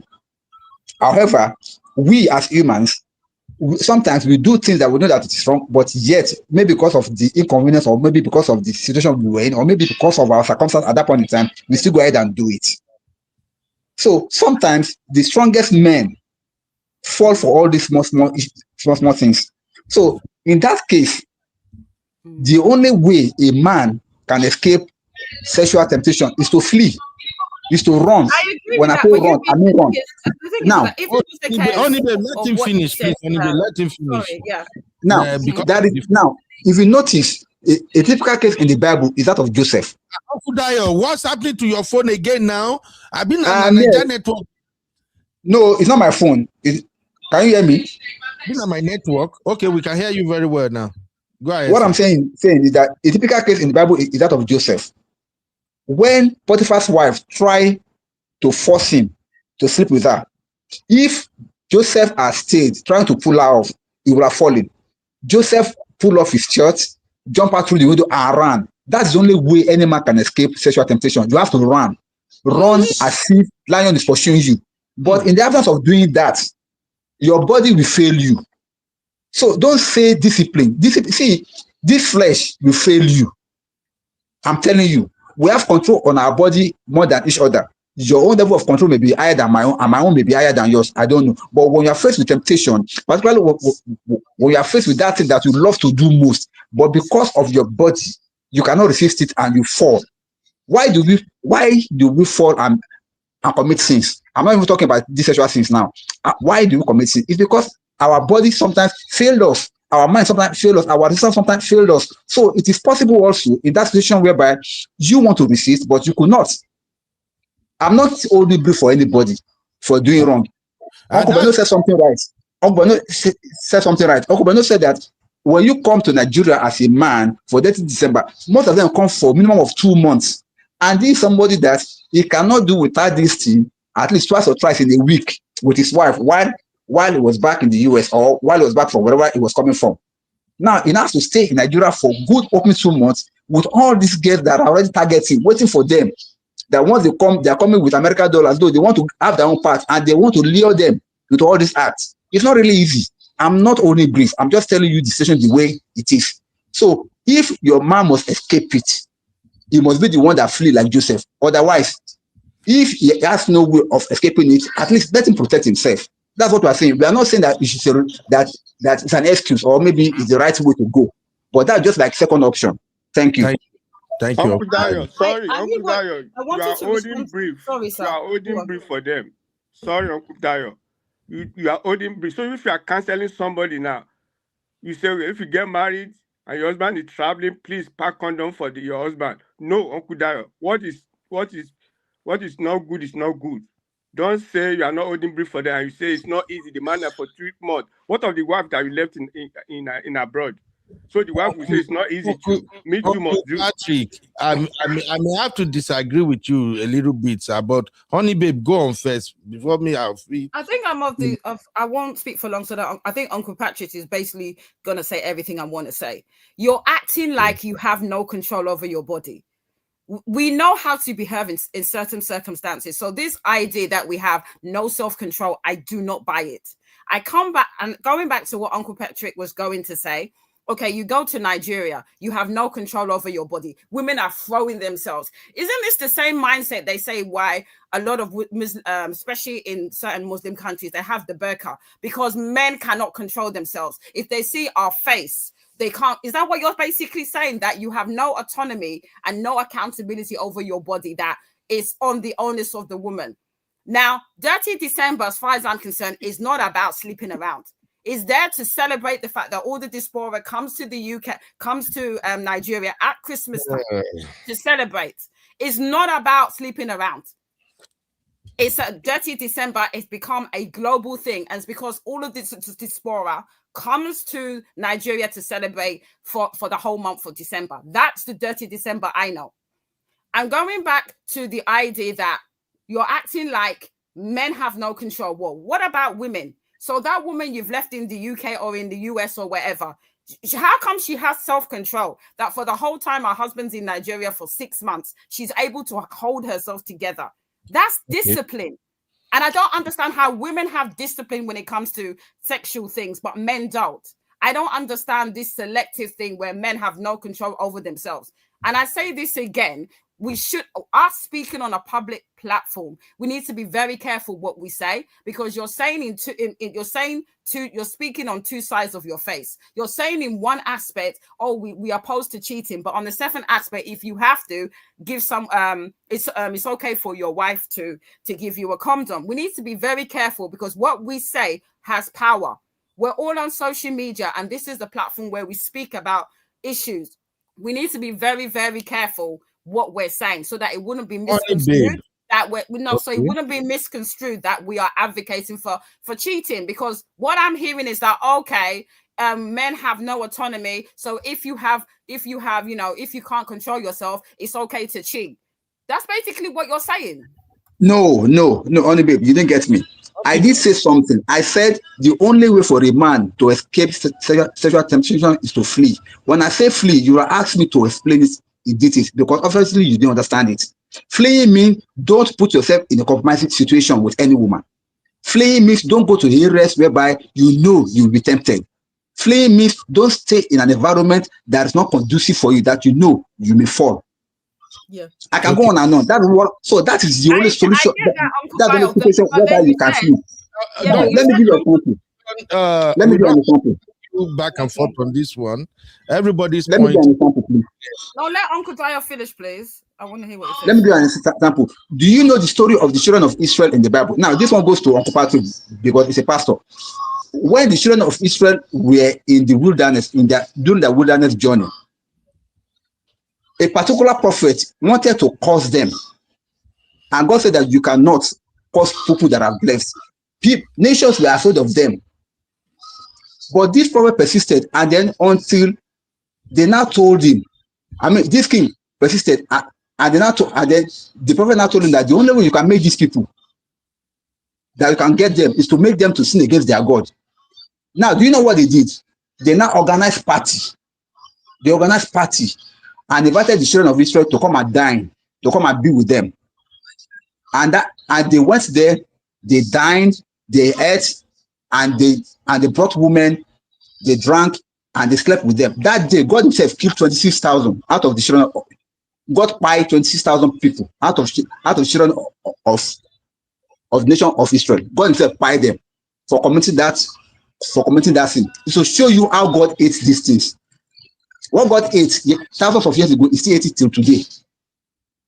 God himself pie his own people for committing fornication. So I'm not advocating for that. Don't get me wrong, please. We are now facing reality. What we're talking about here is reality. Whether you like it or yes, some husbands will still go to December and still shit on their wife. Yes or no? The case in view, why I brought that idea, the case in view was that this man could not hold himself. The man is a dog. Some women know that their husband is a dog. If you cannot leave that marriage and let the man continue to be a dog, you have to take some preventive measures to protect yourself. I'm not saying it's a way to go. Don't get me wrong, please. We are just talking about reality now. Sissy said something in the comments. Why can't the woman leave? She has the option to leave. Let her leave and let the man continue to be who he is, and then whatever happens to him will be his own fault. But since you are choosing to stay in that marriage, at least try to protect yourself. So that goes for the woman that puts condom in his husband's bag, because maybe she knows that the husband is a dog, cannot do without it. At least if you must do it, protect yourself. Don't bring it to me at home. So all these things is wisdom. I'm not advocating for another man saying it is right, but we just must talk about it. It's not about justifying anything. It's not about preaching only righteousness. Let us be realistic. This thing happens around us. Let's face it. Thank you, Uncle Dayo. Let me just say this so that we can move on from this topic. I know it's kind of hot, yeah, and I know it's somehow triggering, but sorry, there is a reason I'm UB for being UB. Me, I've said it over and over here that I'm a realist. I don't fool myself. If we have to go by what I hear my sister Honey Babe and Uncle Patrick saying, if we have to go by that, it means let's just tell men, don't do it. Just stay away, just stay away, just stay away, which is the right message and which is what we have always preached. But let me be honest with you, and I want everybody to also be sincere with this one. If you gather 100 men, 100 married men, black married men, 100, can you vouch? Can you say, yes, this 100, I can top my chest? Only about 10 of them will cheat. The other 90, no. Even if they travel 2 months, 3 months, they go to a place like Nigeria, they will not do anything. Can we say that? Abby and Honey Babe, are you here? Can you vow that 100 married men, married black men, they go enter Nigeria? Only about 10 of them will change. The other 90, they will go, stay 2 months. Okay. Nothing will happen. Can you vow them? Yeah, can I just switch the scenario? If there was 100 Nigerian men, can you guarantee that? How many did you say? How many did you say you'd be? That 10 will not be scammers. No, let me finish. I'm asking a different scenario, same Nigerian men. Can you guarantee that 20 of them are not scammers? You would not like me to say that because that's a disparaging thing to say about Nigerian men. And that's the same thing I'm going to say. We don't know. No, we don't know. I can't tell you how many men are going to cheat. I say this time and time again. I'm not doing gender wars. I tell you time and time again, I'm not going into generalization. I cannot tell you how many Nigerian men out of 100 are going to cheat because that's generalization. Everyone is on a case-by-case basis. Exactly. I try to think the positive about our black Nigerian men. Maybe I'm different, but I'm not going to put a number on it, so I can't answer the question. Okay, thank you. Abby can answer or someone else. Thank you. Thank you very much. Abby, how about you? Can you guarantee, say, if you carry 100 Nigerian men now, married men, they enter Nigeria, they won't go do 30 December for 2 months. Can you guarantee that maybe just about 10 will cheat, the other 90, they will not do anything before they come back? Can you guarantee that, Abby? You are muted though. Abby, you disappear? Abby, don't run. Lobaton. So the point I'm making in essence is this.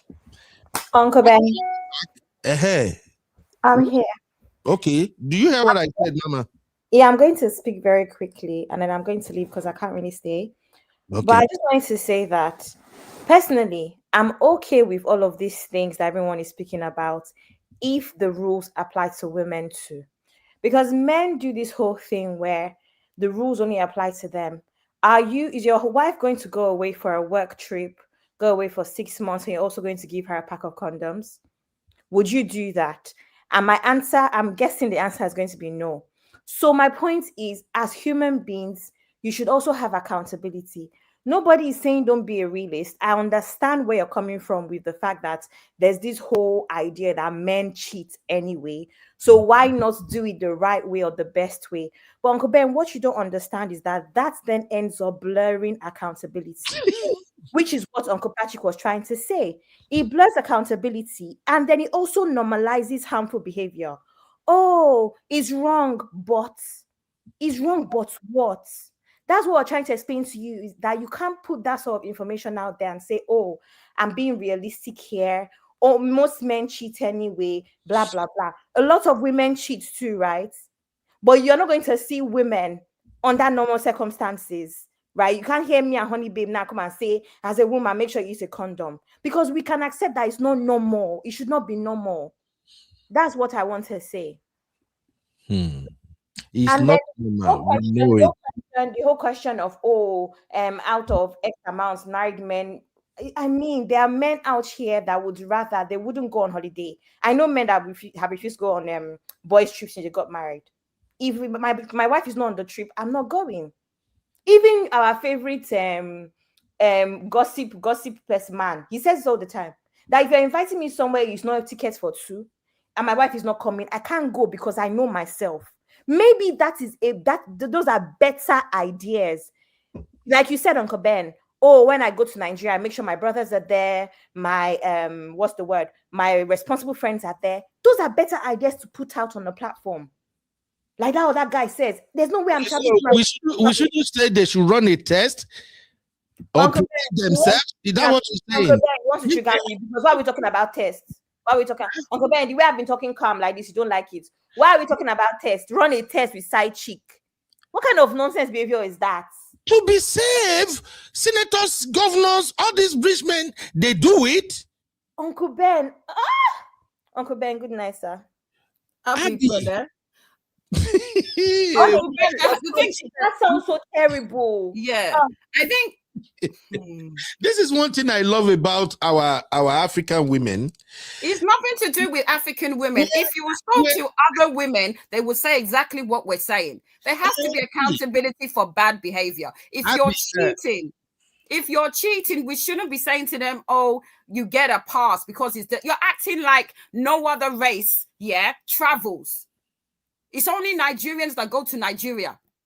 There's no other races. Mexican, I'm trying to think, Caucasians. It's just Nigerians that travel and cannot control themselves to cheating. Is that what you're saying? Honey babe, we don't live in La La Land. I'm sorry. It's nothing about La La Land. I'm not naive, but what I'm saying to you, I say this again, what we always do in our community is that we lack accountability, and that's why Nigeria is the way it is. We have no moral compass. We cannot say, yes, this is reality, but you shouldn't be doing it. That's why we have children. And that's why as parents, we discipline and tell our children, this is what you're not supposed to do. We train our children properly. We don't tell them, oh, it's okay, you get a pass. When our children misbehave, we punish them because there's accountability. Honey babe, you don't calm down small. That's why I say, you see, you are even okay.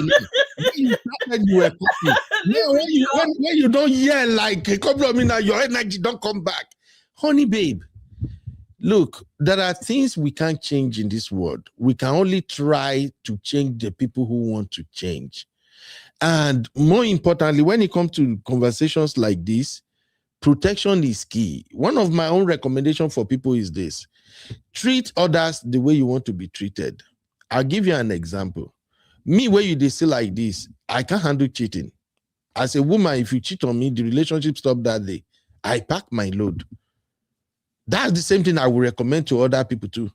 Are you hearing me now? At what point are you going to recommend it to women as well? Recommend it to Exactly. women. It's always Listen now, You must recommend the it the gender now. bias is too Recommend much. it, sir. Recommend it. Abby, make una just hear me out now. No, Like I because said, you're just You have to biased. recommend it to women too. Hold on. These are the issues. Later, you will say that feminists are angry. These are the issues. These are the issues. See, I'm going there. Like I said, I started by saying, I believe you should treat people the way you want to be treated. I just say to you right now, for me, the day I find my woman, you cheat on me, no need. I'm not going to drag any. I swear, I will leave everything where we don't work for together. Take everything. Let me just move on for my own peace. That's me for you. Then I'm lucky, for instance, I'm also with somebody who gave me the same ultimatum. Bro, I know get time to monitor you. Go wherever you want to go. If you want to go jump. Oh. But the day where I go cash like this, Pam, I am done. No. That's what I will tell everybody. If you can't deal with a cheater, let them go. Have your peace. But if you know, because Michelle is saying it in the chat now, I don't know whether people are seeing what Michelle dropped there. And I think Sister Yinka is saying almost something similar too. The truth of the matter is, cheating should be a deal breaker. If you know cheating is a deal breaker for you, there is no need for you to be packing condom in your husband's bag when he's leaving. Because, like I said earlier, packing condom into his bag already says a lot about who he is. It already shows you don't trust him. You already knew that this man, once he come up for my face, once he get out of my sight, he's hopping on whatever he's going to hop on. So if you know cheating is your deal breaker, don't get involved. Now, what you're not going to tell me is this. You know this guy is cheating and you don't want to leave. And you are now looking for people to say, tell him not to cheat. Tell him he should stay. Tell him it's only me. Hey, auntie, me, Ben, look at my face well. I ain't going to tell you that jack. Because that is what I see a lot of women wanted. And that is why I see Honey Babe walk by me here now. The truth of the matter is the truth. If somebody is a DOG, that's going to hop from women to women, you can't tie him down. You can't. There is nothing you can do. The choice for you is to say, dude, over here, we ain't doing this. That's why I'm enjoying watching Sister Yinka's video. Because when Sister Yinka want to get frank, she'll be so frankly speaking, you'll be like, over here, we ain't doing it. So your job is to tell the man, I ain't taking this. It's a no for me. But you thinking, people should just tell this man, don't do it. Don't do it. Nobody gonna tell no man don't do it. The ones that will do it, they will do it anyway. The ones that don't want to do it, you don't even have to tell them. They already know by themselves that I'm not crossing this line. So that's the point I'm making. Now, as a woman, you know your husband is cheating and you love him, and you know maybe you don't put yourself in a position whereby you can live independently without him. That's where our conversation about protection comes in. That's my point, Honey Babe, and Abby, and everybody watching. Uncle Ben, can I ask you a question? Leave. You can't leave. You know he's cheating. He will definitely cheat. Then both of you better start talking about protection. It's the same thing for women too. Let me just say that it is not in our place to tell people what their deal breakers are. Exactly. So I don't even care about that. Uncle Ben, it's not in my place to tell anybody. If that's your business, what your deal breaker is. I'm not in your marriage. I was not there when you're marrying your husband. That's your problem. My issue here, when people talk about cheating, is even yourself. Because whenever I think about sleeping with men, I think about it from my own point of view, where I don't understand. Do I belong to the streets? Am I a dirty pig? Why am I sleeping up and down everywhere, here and there?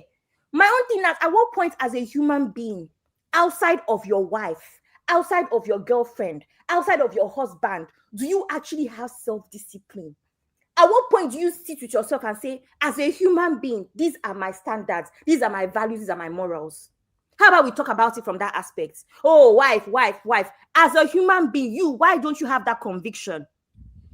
Where, no, I'm not going to Dirty December and these little smelling girls are touching me because I came with dollars. Abby, what does these guys done to you now that you said these little smelly girls? No, but that's what it is, because you made it seem like, oh, the girls are just there, ready to eat your money, temptation. So they are little, dirty, little, silly girls. So you now that has a wife that has built 20 years of marriage, at what point have you had conviction as a human being that actually my body is the temple of the Lord?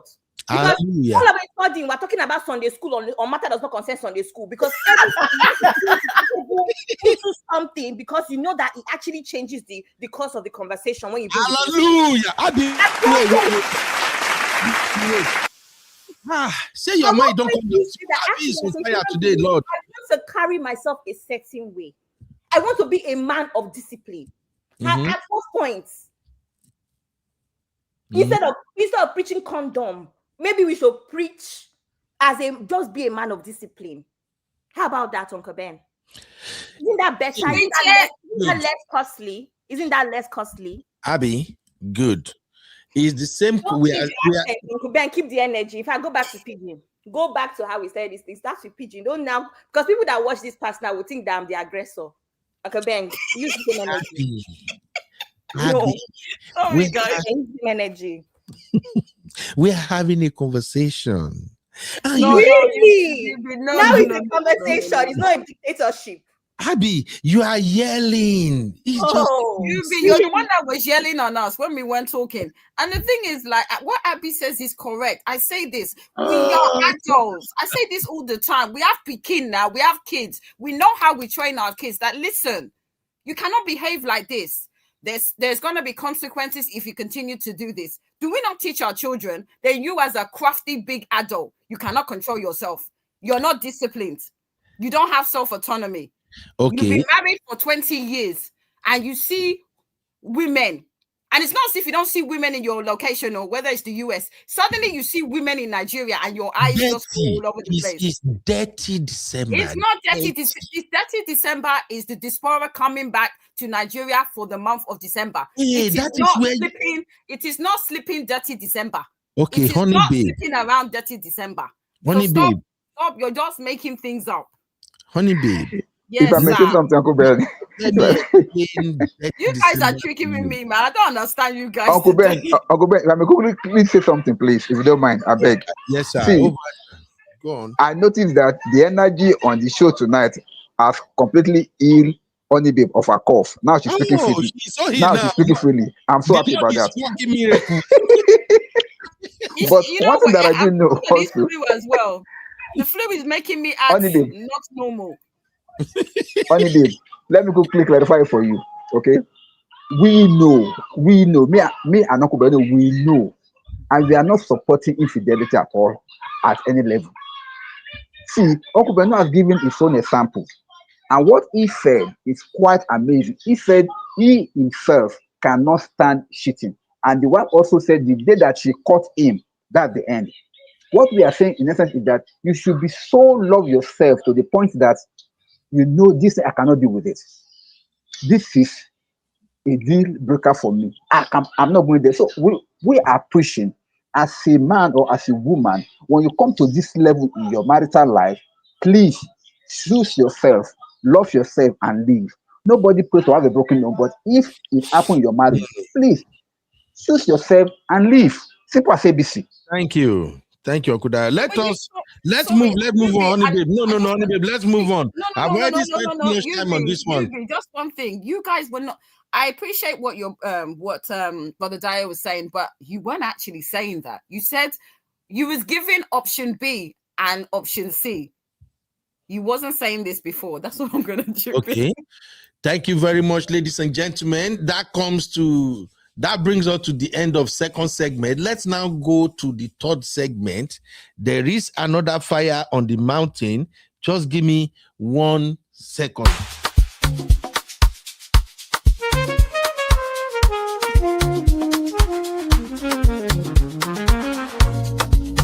Yeah. You be in the building. Hey, vibe with Uncle Bino. Let's go. Now happy hour things, you know. Hang out with you, babe. It's our vibe tonight. Hey, laugh and learn. We shining. All right. Ladies and gentlemen, happy holiday. Merry Christmas in advance. And of course, I want to believe you are all ready to celebrate Christmas and New Year. Now, on this channel, we're going to be having a lot of entertaining shows just to keep everybody happy for December. I know we've gone through a lot, but God is in control. So coming back to our topic today, who is to blame, man or woman? I'm moving to the third situation. The show I planned for today, you people have changed it for me completely. I was going to react to Americans complaining and exposing their partner. Some are complimenting their partner. Some are complaining about their partner, how they are enjoying their marriage and what they discover about getting married to Africans. I have videos lined up. But somehow, the real fam sisters, they changed the whole script for me. And that's why we are now doing who is to blame, man or woman. So let's move on to the next one. Who is to blame, man or woman? Again, I'm taking this from Dr. Shola's page. So this person wrote to Dr. Shola and say, I don't want to mention names here, sir, but there are two ladies on this page who are sleeping with my husband. I want to put this warning out for you people.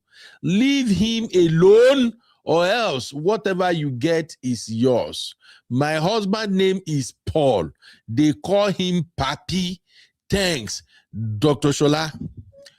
In this situation, ladies and gentlemen, everybody pick your pads. Let us vote. In this situation that I just read, Uncle Dayo, hope you are okay, sir. Hope you are well. I'm just greeting you. Abby, don't even start. This has nothing to do with Uncle Dayo. Just because you see Papi. I just want to greet you. Abby, I will unleash Chucky on you. I will unleash Chucky on you. Don't worry. Chucky, Chucky coming for you.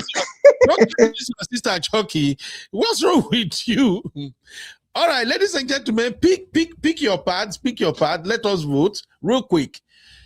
I'll read the story again, and then I expect you to drop your own voting, man or woman.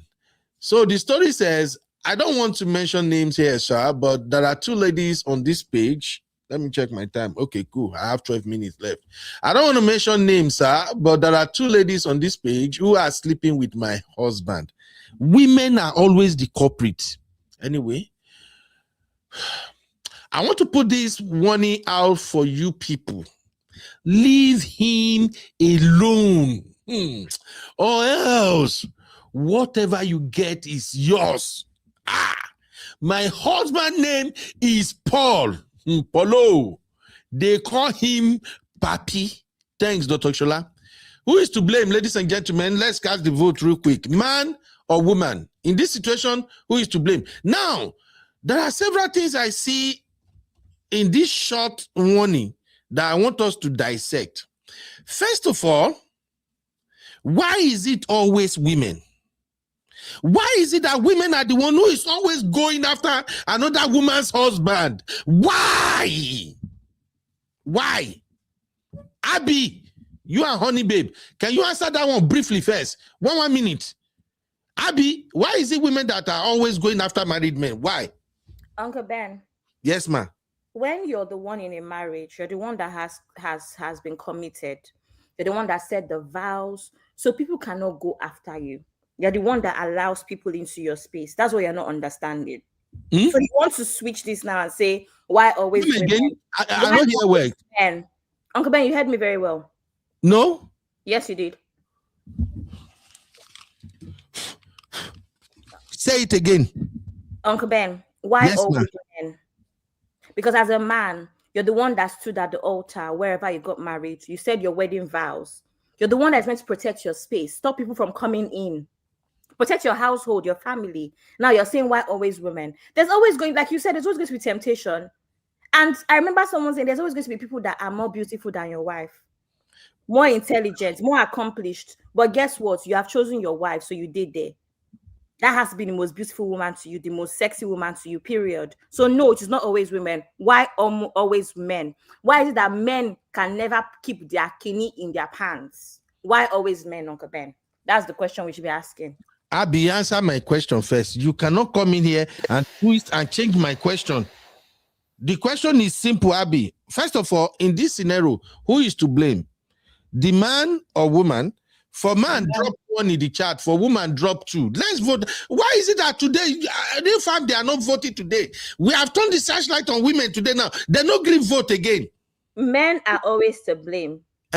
Men are always at fault. Men. That's your own conclusion, Abby. Always, yes. Okay. Honey babe, and question to you. Why is it your gender always? Hey, Jojo, leave that man. Don't say your gender. Me, I don't. Honey babe. You be. Let me land. First of all, yeah. Why is it always your gender, honey babe? No, who is to blame? Vote. Who is to blame? I'm gonna summarize before I give you my which one I've gone for. Okay. It is the married man that decided that I want to marry you. Out of all the fine babes in all the world, he chose his wife. He is the one that has the ultimate responsibility and to me has the ultimate blame, even though there could be an element of blame. But remember, for all we know, and there's been circumstances where the mistress may not even know that the man is married, because unfortunately, and I don't want to generalize, in those circumstances where there's cheating, sometimes the man does not even tell the woman that he's actually married. The side chick actually believes he's single. You can believe whatever you want, honey babe, and their wives are always evil. Oh, like I said, yeah. So back to what peace. Yeah, so woman. Their wives exactly. Where we separated. We're just about to start the divorce. You hear it all. Even I'll give you an example. When I went to, I think it was 2 years ago, I went to a New Year's Eve party. One guy was hitting on me. And he was telling me that, I said, are you single? He said he's married. I kept him walking. He now tried to speak to me saying, he has left the house. He's in the process of divorce. You get guys, I know he's lying but you get guys that have the audacious mindset to believe that they can say that to a woman and a woman will believe them. I didn't, but another woman would. In regards to the man, I blame the man, first of all, because of the fact he's the one that's in a committed relationship. He's the one that's married. He's the one that should have the ultimate loyalty. The woman, for whatever the reason is, may not know. Sometimes they know when they don't care, and other times they don't know. But what I will say is that for the person that is married, unlike you, I don't do gender war. Whether it's a man or a woman that's married, it's the married person that I believe has the ultimate accountability, because they're the one that has committed themselves to a relationship and they've decided for whatever reason that they want to cheat. If you know that you have this mindset where you cannot commit yourself to one person, why the hell did you even get married? And again, it comes back to having autonomy in terms of the way that you control your faculties, the way that you control yourself as an adult. That's all I have to say. So if you want to ask me, it's going to be number one. Uncle Ben, if I may say something here. Yes, sir. See, I don't know why when we're having issue like this, our women always try to put the blame on the men. Before I answer that question, let me quickly say something else. Like that. I think women are wired to just blame men. Apparently, now let me just bring reality. Let me bring reality into this. Accountability. That's what I said. Let me bring reality into this. Let me bring reality into this. Do you know that presently now, all over the world, we have women? There's the music in your background that is coming in. Oh, if my wife, she's playing, let me move to somewhere else, please. See, as I was saying, in some part of the world, in fact, in most part of the world, we have women that are coming on air saying that they don't even mind to marry a married man. Because why? Most of the single men out there, they are moving mad. So they believe that a married man is much more okay. So they are going for married men. I'm not saying men don't have fault in this. It takes two to tango. Don't get me wrong. That is number one. Number two is that in Canada, sometime last year, I saw it online. Women came out doing videos to to beg married women to please release their men for some of them that are single because of the cold. I remember. That they don't mind paying for the services just to keep them warm, to release their man for them. Now all these things are happening there, and some of our sisters will still come along and say men are to be blamed. It is your fellow gender, fellow women like you that is creating this scenario most of the time. The only reason why I will blame men is that they too they give into it. But who are the initiator? Who are the perpetrators of all these things? It is the women. Yeah. But when we're talking about morality, it is wrong. It is morally wrong. So if you are coming from the moral angle, I will tell you straight, don't even try it. Men should not even consider it. The same way Sarah makes Abraham to have Hagar, I better turn around and say that, oh, my sin be upon me. I cause this upon you. No, please. This is your stubborn younger ones. They know they let me hear word for background. As soon as you somebody say, hey, God. No. The truth of the matter. Uncle Tayo, I don't know what to say. It's not it's Pastor Tayo today. It's Pastor Tayo today. So please, what I'm trying to say here is that it is not about the men alone. Yes, men to have their faults, but most of the faults come from the woman. Even a case in view, Tiwa Savage came on air to say that she can be a fifth wife to somebody. To a married man. And we have many of them say, yes, we have many of them say that. That means you that you are married, you better super glue your husband. If not, a fellow woman out there is coming for your husband. So that's why you as a woman, pray for your husband. Please blind every woman's eye away from out any single woman or any married woman that is eyeing my husband, let their eyes be blind. That should be your prayer point. Thank you.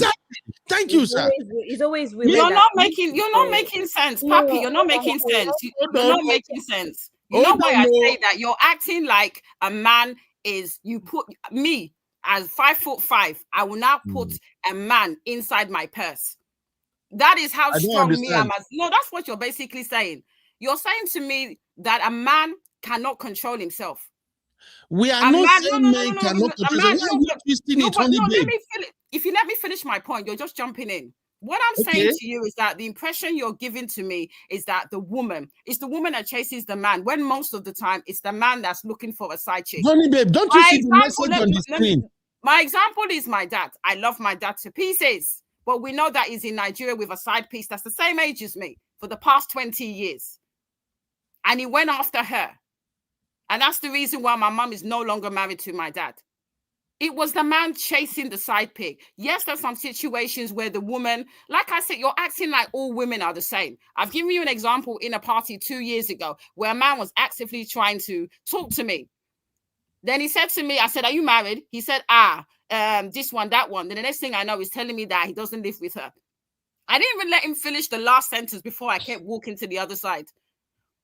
Not all women are like that, and I'm tired of this mindset. It's not matter of all women. You are just finishing now. No, you are just dragging it, Tony. But what I'm saying to you is that why are you always giving the mindset that all of us are like that? All women are like that. We are not, and that's why I said make it a case by case basis. I make a conscious effort not to drag all men, even with the fact that I and many women have had really bad toxic relationships with men, but we make a conscious effort not to drag all men because not all men are the same. So please do women the same courtesy and don't generalize us. Honey babe, thank you. We are not generalizing. We are treating a case. The case is right there on the screen. Can I say something, please? Abby, you started first, so now you want to come I don't want to say anything. I know you think I want to go against you, but I want to say that even as my own is, I just want to go. I want to leave the show. I don't almost reach the end, but go ahead, Abby. Even as Gen Z, I have to admit that there's a lot of girls that chase married men because they have money. They will give more stability and all. It does exist, right? Especially the internet is pushing these things in our faces. We can't lie about it, right? So what Dio said is accurate. There are too many women that actually boldly say things about people's husbands, that boldly talk about, dating. They give peace of mind, they give money. It is sad, but it is true. However, my issue here is that we've spoken on this show before, and I've brought up angles, and Uncle Ben said, let's talk about normal people. Those people are not the norm. We're not talking about abnormal people, because it's abnormal as a 30-year-old woman, as a 28-year-old woman to come and say that is somebody's husband that you have. Have you even given the world, the universe, God, the chance to give you your own husband before you start chasing somebody else's husband? No, you haven't. All because of Oju Kokoro. So those things exist, but I feel like it is not exactly the norm. That's basically what I want to say.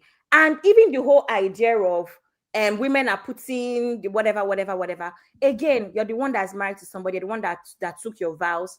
I think you should conduct yourself in a certain manner. That's basically it. And then another one, women should pray for every day. Women. Same thing with church programs. It's always women's show, single women's meeting. This one, men, pray for your wives. Men, pray for your wives so they will not snatch your wife away from you. Thank you very much. All right. I know we may not have headsway with this one because Honey Babe and my baby girl Abby, they have somehow, I don't even know, they don't twist this particular case all around now. Honey Babe. Anyway, my point is that in this scenario, this lady complained that two ladies are chasing her husband. Is it Nigeria now or abroad, sef? But all the lady knows is that the two ladies, they are on Dr. Shola's page. And she's warning them to leave her husband alone. And she said, or else whatever you get is yours. That is a warning. Now, the part that really made me laugh is they call the husband Papi. I have noticed there is something about ladies. Once they start addressing you as Papi or Zaddy, you got to be careful. Uncle Dio, you got to be careful. Uncle Emeka, Uncle Dio is decent. You got to be careful. Abby, please. I'm always careful. Thank you. I'm always careful. Thank you. Abby, why are you like this now? Why are you like this, Abby? This has nothing to do with Uncle Dio. But anyway, I kind of agree though with the sisters. This is a messy situation for two ladies to be sleeping with a married man, and the situation had to get to a point whereby the wife have to put their sexcapade on blast like this on social media. Brothers, you have to do better. This is not looking good. We have to do better. Please. If you are tired of your woman, go and talk to a relationship expert or talk to a therapist, talk to a pastor. Let them help you figure a way out so that both of you can fall back in love and rekindle the fire again. If you notice that there is no way this can be amended, bro, just tell her, say, Auntie, and I don't want anybody to come for me for saying this now, but I have to say it anyway. As a man, if you know I can't anymore, Auntie, when I see you now, I get irritated. More women are getting attracted to me outside than you. I don't see a way out of this. Instead of cheating on her and creating a chaotic situation, just tell her you want a divorce. For peace to reign. Don't tell your wife I get irritated. Don't mind Uncle Ben. Uncle Ben doesn't mean that. Don't do that because you might not leave the house alive. Now, this is another conversation now. Is that a bad thing to do again? Mother of your children, I get irritated. No, wait. Do you think that's a bad thing to do? I am saying instead of a man to go and cheat. Don't say, can't you say, can't you use better words? Which one is like, Uncle Ben, there's so many better words to use. Why I get irritated? Which What are you- which part of my what are words you you don't typing agree You with? can just say that you don't want to do again. Simple. You don't have to give details. I get irritated, especially it's disgusting.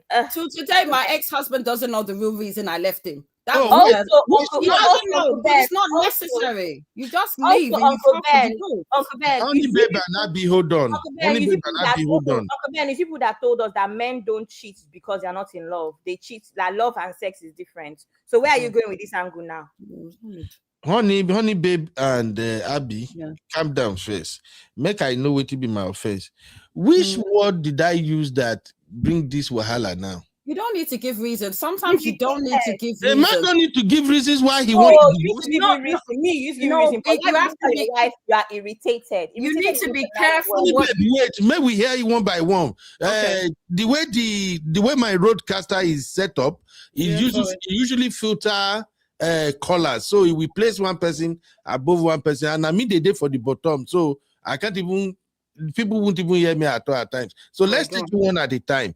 Abby, what exactly do you have problem with what I say? You said, are you saying go to your a man should wife? not? You say a man should not give reason why he wants a divorce. No, Is that what I'm you're saying? saying that you said you go to your wife and tell her you irritate me. Abi, I'm irritated whenever I see you. And I'm saying you don't have Oh. to say that. Okay, which words are better words to use? Those better was I don't think this is working out. First of all, it's an attraction issue. Maybe try fixing it first. Does she need to go to the gym? I said it already. Now I say they should No, look but for you said solution. don't use the word irritated. You can pick your words better. Somebody has had 4 children for you, now they are irritating. Whose fault is that? You too, you are irritating. You are irritating me too. Okay, let me replace Why are you the telling me I'm irritating? You Okay, too. Abby, let me replace the Your one pack is I'm irritating not an me. English expert. Which words is the best to use? Replace that for me. Uncle Ben, just talk from the heart. I don't feel attracted to you anymore. Don't go and tell her there's too many women chasing me outside. What kind of conversation is that? Does she need to have that detail? You basically are telling her I'm leaving you because a lot of women are attracted to me. Just tell her there's an attraction issue here. We don't have Kerewa anymore, and it's becoming an issue for me. So I think it's better we go our separate ways. You don't You think don't have to say, Abby, and you think you will tell a black woman the way you say it now, and the black woman will listen to you? yes. You think so? Also, so Uncle Ben, as opposed to irritating, is irritating that will make her listen to you. That It's irritating that she will not use a mortar to pistol to hit your head. I think that irritating will make her leave you quick. She go give you the divorce. Irritating might also get you hurt. Uncle Ben, irritating might also get you hurt. Babe. And we'll see if you will have Bola to go and meet side chick. Wicked girl. Honey babe, my lovely sister, over to you. As someone has actually been in a relationship where I've had to end it, you need to be very mindful of the personality and the character of the person that you're with.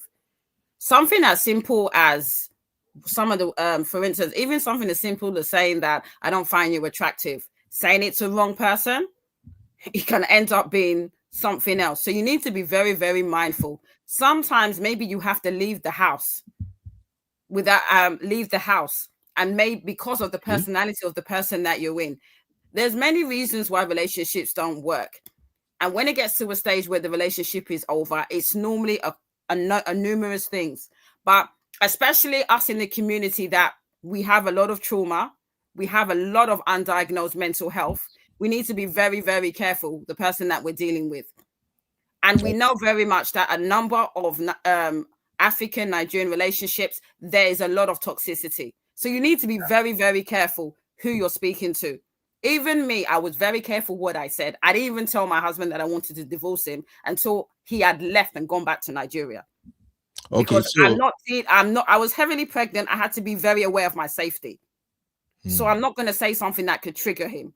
And saying sometimes for some people, you saying you don't want to be with them, it can trigger some people. Okay, then how are they going to say it?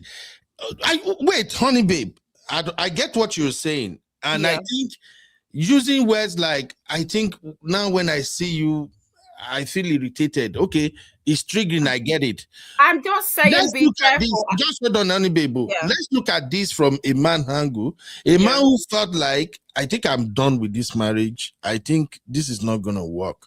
Yeah. I have to talk to my wife about this. Yeah. I think we have to go our separate way.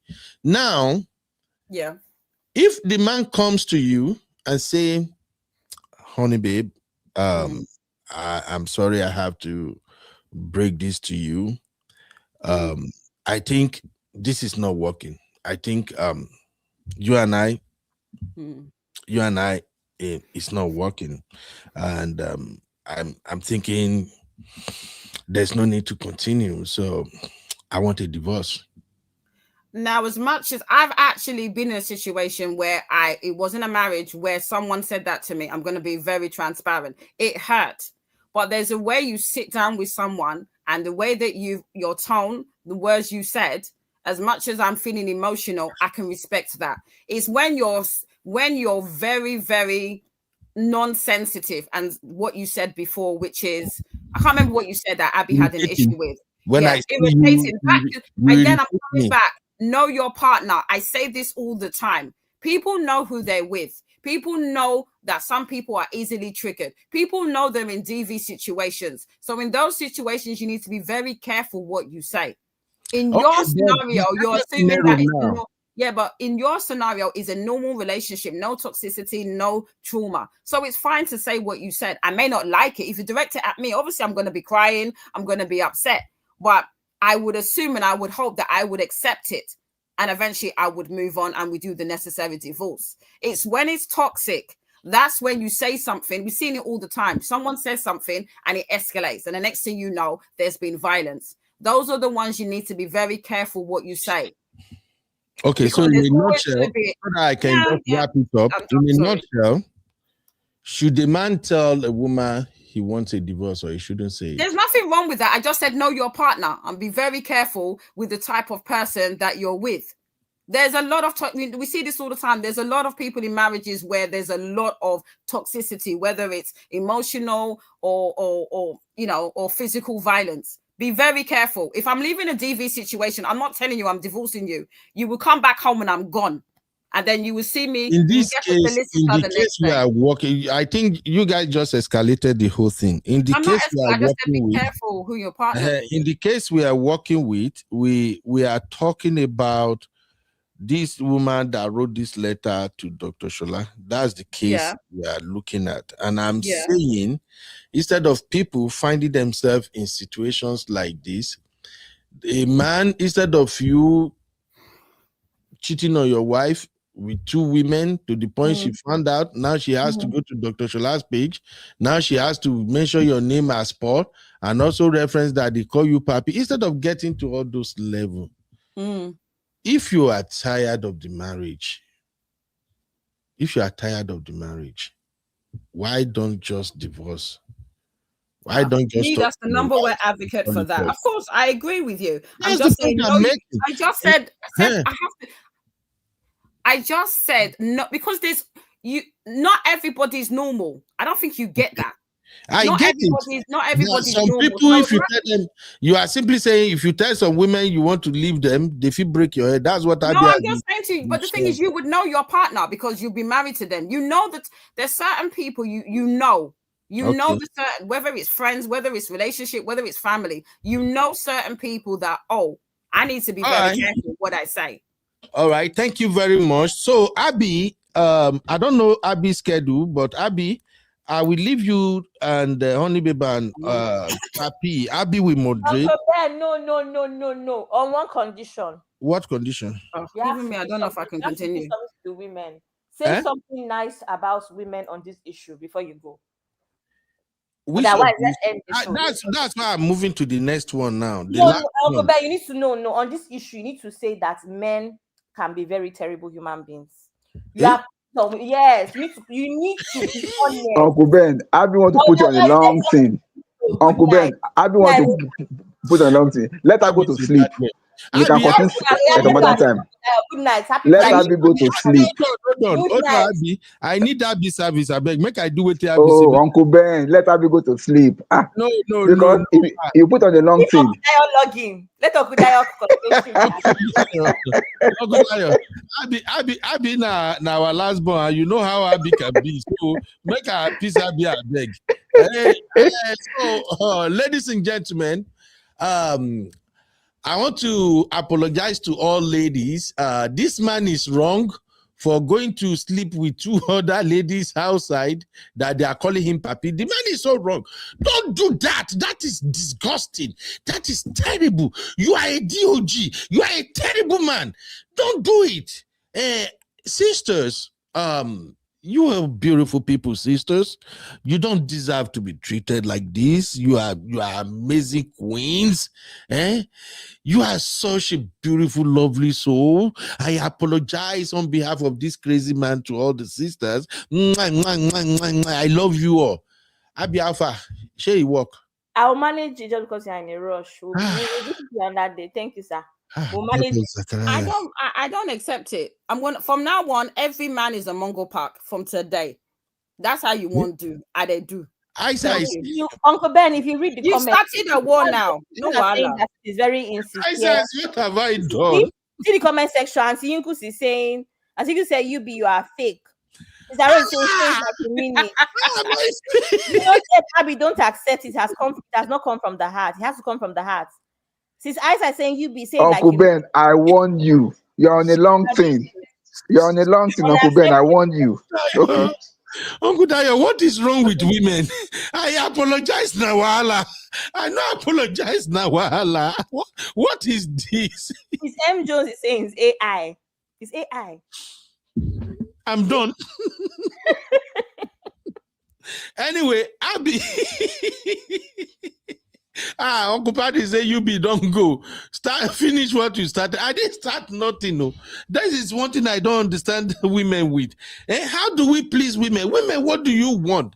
Abby say I must apologize. I apologize now. Yeah. I still get into more trouble. What have I done? Oh, acted drama for us, Nollywood. You said words, you didn't apologize. Asaba would. Abby, share your acceptance, for now, but we will revisit it. Okay, on behalf of your sisters, so far you accepted, we are good. Thank you. Temporarily. Let's move on. Blood of Zachariah.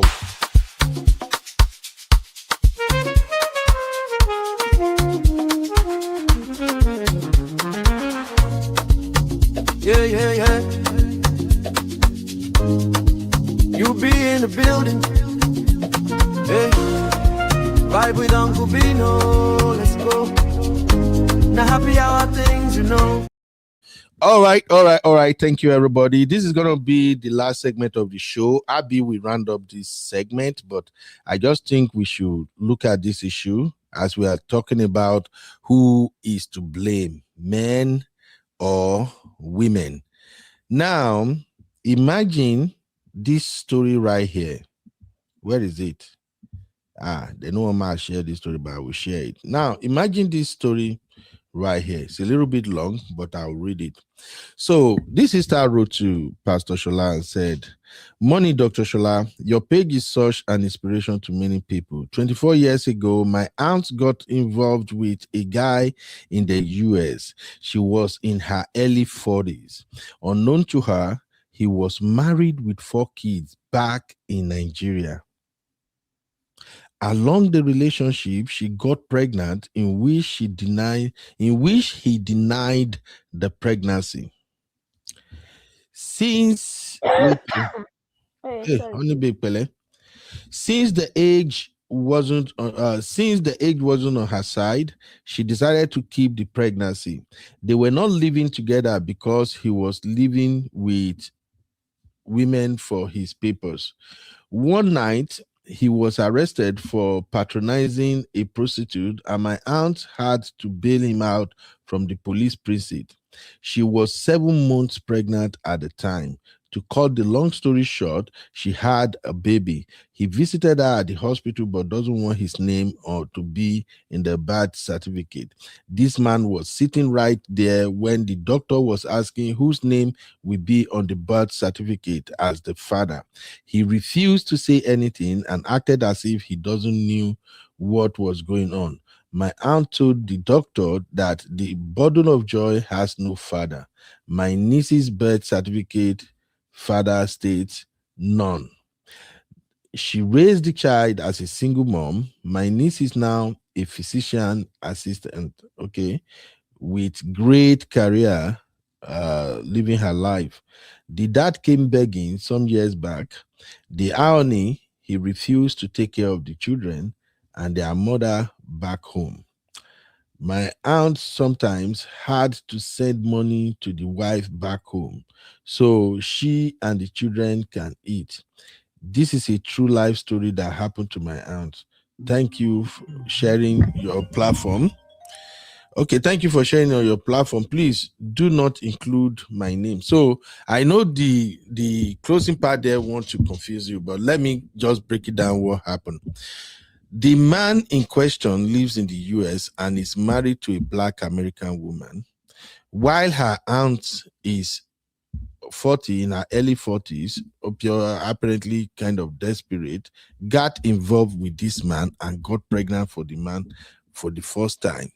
And then the man now was present when the auntie was giving birth in the hospital. And this man refused to have his name on the birth certificate. Now she went further to say that this same man had family in Nigeria that is not taken care of, and her auntie is also taking care of that family in Nigeria. Now that baby that he refused for them to have his name on the birth certificate is now a physician assistant. She just wanted to like share the story for everybody to know. Now, who is to blame? If you ask me here, my word would be woman is to blame. Over to you, Abby, Uncle Dayo, and Honey Babe. What are your thoughts? Abby, take charge. Who is to blame? And then let's see where we go with this. I will catch up with you guys later. Bye. Or end up when you are done. Thank you. Uncle Dayo, who is to blame, sir? That's a long question. And I like to say it like this. First off, the man is to blame. Why? Uncle Dayo, did you just say the man is to blame? Uncle Ben, please go. Uncle Dayo. You catch up later. Uncle Ben, please go. I see what you are doing, Uncle Dayo. You know when they take you close to their show. You know, Uncle Ben, you know that I'm not afraid of that. I No, always say it the way it is. I always say it the way it is. The man is to blame for obvious reasons. Number one, you did not confess to the woman that you had family in Nigeria before you got involved with her. Then when she got pregnant for you, you deny the pregnancy, though you were there when she was giving birth, and you refused to have your name on the birth certificate. Who does that? Who does that? You know you are the owner of the pregnancy. You know you are the one that fathered that child. The least you could do is to own up, is to take responsibility for your own blood, for crying out loud. You refused. Now the child has grown, now become an assistant physician. Now you now want to be reaping from where you know so? No. 100% the man is to blame. Because I'm trying to look at where the woman is at fault here. I can't find it. Number one, she never knew that he was a married man with children back home. She never knew. If she had known that, oh, this man was married with children back home, she wouldn't have got involved with him in the first place. She never knew. Maybe she got to know after getting pregnant for him. And that was already too late. Also, somebody at 44 years old, you cannot expect her to go and commit anything like maybe abortion. It's not done. And that will be the first time that she was going to have a baby at 44 years old, what are the chances that if you lose that baby or if you lose that pregnancy, she can still get pregnant again? The chances is less than, in fact, the probability is less than zero. So what are we talking about? I'm trying to see why Uncle Ben. I wish Uncle Ben can hear me. I want to know why she said the woman is to be blamed because I just can't find it. I'm using my microscope now to scan Uncle the woman. Dayo, I that cannot woman is see. not, Uncle Dayo, no verse. That woman is not supposed to be sleeping with that man in the first place. That's why I say she. Did she know she? No, did she know the man was married? According to what you read, she You know, never knew. Uncle Dayo, many of these women know they know a married man when they see them. Maybe we know they lie.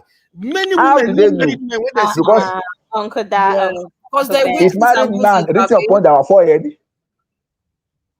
Uncle Ben, Thank you, see Uncle my Dayo. picture. If married man written upon my forehead that I'm married, what of if I'm a Real widower? fam. I swear, real fam. Make una answer that question. Even from your Okay, voice, Uncle Dayo, everybody knows that you don't marry. How? That's How not would that's you? How would you know? How would you use know? that analogy. Why did we not know that How Chucky do you was know? married? Was the woman at the How did wedding? we know that Chucky was not married? Exactly, until he We told did us. not know until he told us one day after so many Exactly. years. Shocky case is different. Shocky How has is it different? Shocky has a sexy voice. Oh, Many now you're men, not saying men Uncle with sexy voice usually pass for single. Justice for Uncle Dayo. Justice for Uncle Dayo. He said Uncle Dayo does not have sexy voice. Here we go. Oh, good, Uncle Ben. Your point does not hold water at all. Honestly, your point is not holding water because there's no way a woman out there will have. See, the man's responsibility is to tell the woman, see, oh, I have a family back home in Nigeria. For you to have approached a woman, see, there's something that only Babe said earlier on, and I want to go back to it now. She said it was the man that will go and tell the woman something. Oh, even though the woman said that know that she's married, I mean that the man is married, the man will be saying, no, the marriage is not okay. We are back to divorce. I'm just working on the live in divorce different paper. We are no houses. longer doing blah blah blah. I don't sleep Because in the bed. now, because the man is the one that came for the woman. And in the process, if you know you want to be kind of open and to be truthful, see you, I just want to tell you this. I have a family back home in Nigeria, but I like you, I love you. I don't know. You can give me a chance, you can still be together. If the woman agrees, fine. But you didn't give her that option. She got pregnant for you, thinking that she has finally seen the man that she can settle down with. Only for her to find out that you're already married with about 4 children back home. How do you want her to cope? So, Uncle Ben, I'm here to see blame on the woman here. It's the man that is at fault, 120%. I don't agree, Sha. I don't agree. Even if I usually support women, I don't agree with this one. I think that the only thing is who is to blame? Patriarchy. Why? Because there's pressure. Women must get married, women must have children. At 40, clearly you're not even panicking, you're probably giving up. I mean, women panic at 29 that they're not getting married. At 40, what do you think is going on? You've given up. I do think that desperation played a very huge part in this. So that also would have meant that she did not do any investigations. It means that she probably would have ignored red flags. It means that she would have seen things or heard things and just ignored them because guess what? She's 40. And then the whole talk about, abortion at that age. Yes, possibly. Most women that are financially stable, advancing age, don't bother because they can look after the child by themselves. So you find that most people, when they advance in age, they don't bother with this because they don't really need a man, in quotes, to help with a child. But I do think, in my opinion, that may have been her end goal. I'm 40 anyway. No man of my own, in quotes, is coming. This one is giving me some attention. I'm pregnant. Yeah, hopefully it works out. And it hasn't worked out, right? That's what I think in this particular case, with everything that we have spoken about. Under normal circumstances, maybe not, but this particular case, I do think she was desperate. I do think she saw a man that was giving her a little bit, of something, and she took it. That's my opinion. Honey, babe. Yes. I'm gonna agree with what you said because I remember my ex-husband and he was based in Nigeria and I was based in the UK and I already had a child. And I remember thinking, What? There's no single women in Nigeria. There's no single women without a kid. Why does he want to marry me? So I definitely agree with you that if you don't do your due diligence, then I think you have to take some element of, of accountability. Because we talk, obviously there's this whole thing going over TikTok, Dana's deception, and the way that we're dragging her because of the fact that we believe that she should have done some due diligence. It's the same with this woman. I do agree that when a man is a certain age, and I'm trying not to be, ageist, then I think you need to do your due diligence, ask questions, and don't just take their word for it. Maybe ask around, what's his surname? Like I said, I don't know anything about it because I'm not based in Nigeria, but I assume you have your CEI and FBI's in Nigeria. You give them the surname and they can do all the undercover investigation to find out who he was. She could have done that. And I definitely agree with the mindset that when you get to definitely your late, well, is it not even late 20s, but definitely the age that she was, there's no way she wasn't being pressured. And there was no way it was like, just marry anybody. Or there's no way they didn't say, just have children. So definitely she got complacent. And maybe if she saw the red flags, maybe chose to ignore them because there was the mindset that, you know what, just get pregnant. I am pregnant. Let me just roll with the punches. So I think she has to take some blame. He has to take total blame himself because he's the one that should have told the truth. Because like I said, we are not witches and wizards. And if you meet a man on the street, there's no way, unless you are doing something undercover, that you're going to know instantly that a man is married, unless you went to the wedding or you know him through someone. So most of the time, it's up to the man or the woman, if you are a man dating a woman, to ask questions, and they should be transparent enough to say, yes, I'm married. But like the example that I gave, this silly fool was telling me that, oh, he, because I asked him that, are you sure? Because he just didn't make sense to me because I heard him talking about his kids. The funny thing, he was talking about his kids to his friends. And when he came to me, I asked him, that doesn't make sense. He eventually said that, oh, he's not living in the house. And like I mentioned before, he now said he's getting divorced. I asked questions. You have to ask questions and you have to trip people up to find out if they're telling the truth. So I definitely believe that the man is at fault for not being honest and she's at fault for not doing her due diligence. But I'm going to give her a pass because probably age and pressure, you know how it is in families, especially Nigerian families, to get married or to at least have a kid. That's probably why she ignored the red flags. When I be said patriarchy, I wanted to rebuff it. Because, see, let me quickly say this here. There is no age limit for deception. Definitely. I will repeat it. There is no age limit for deception. Uncle Dio, patriarchy has impression on women. I know, but I'm going somewhere. There is no age limit in deception. You can be deceived at 20, you can be deceived at 40, you can be deceived at 50, even at 70, even at 80, you can be deceived. Yeah, all these love scams, So now you made a statement earlier on. You said you can't believe that she would not know that a man at that age supposed to have been married. We have men at every age that are still single that are not married. Let's get that fast straight. Because it's so easy to blame the woman now and so maybe because she's under pressure to have children. We have women that are happily 50-something years old and they're happy that they don't have children and they're happy that they're not married. They are just enjoying their lives. So please, let us not use the same brush to paint everybody. That the woman made a mistake, yes, she made a mistake. Mistake is that she fell in love with the wrong person, thinking that he was the right person. That's as far as it goes. But it is not our fault.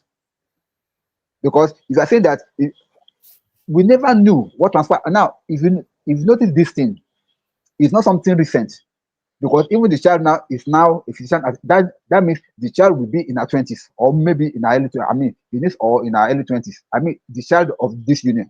So we're talking about something of 20-something years ago, minimum. So look at the scenario as at that time compared to now. Before you go saying, oh, the woman supposed to have done this, the woman supposed to have.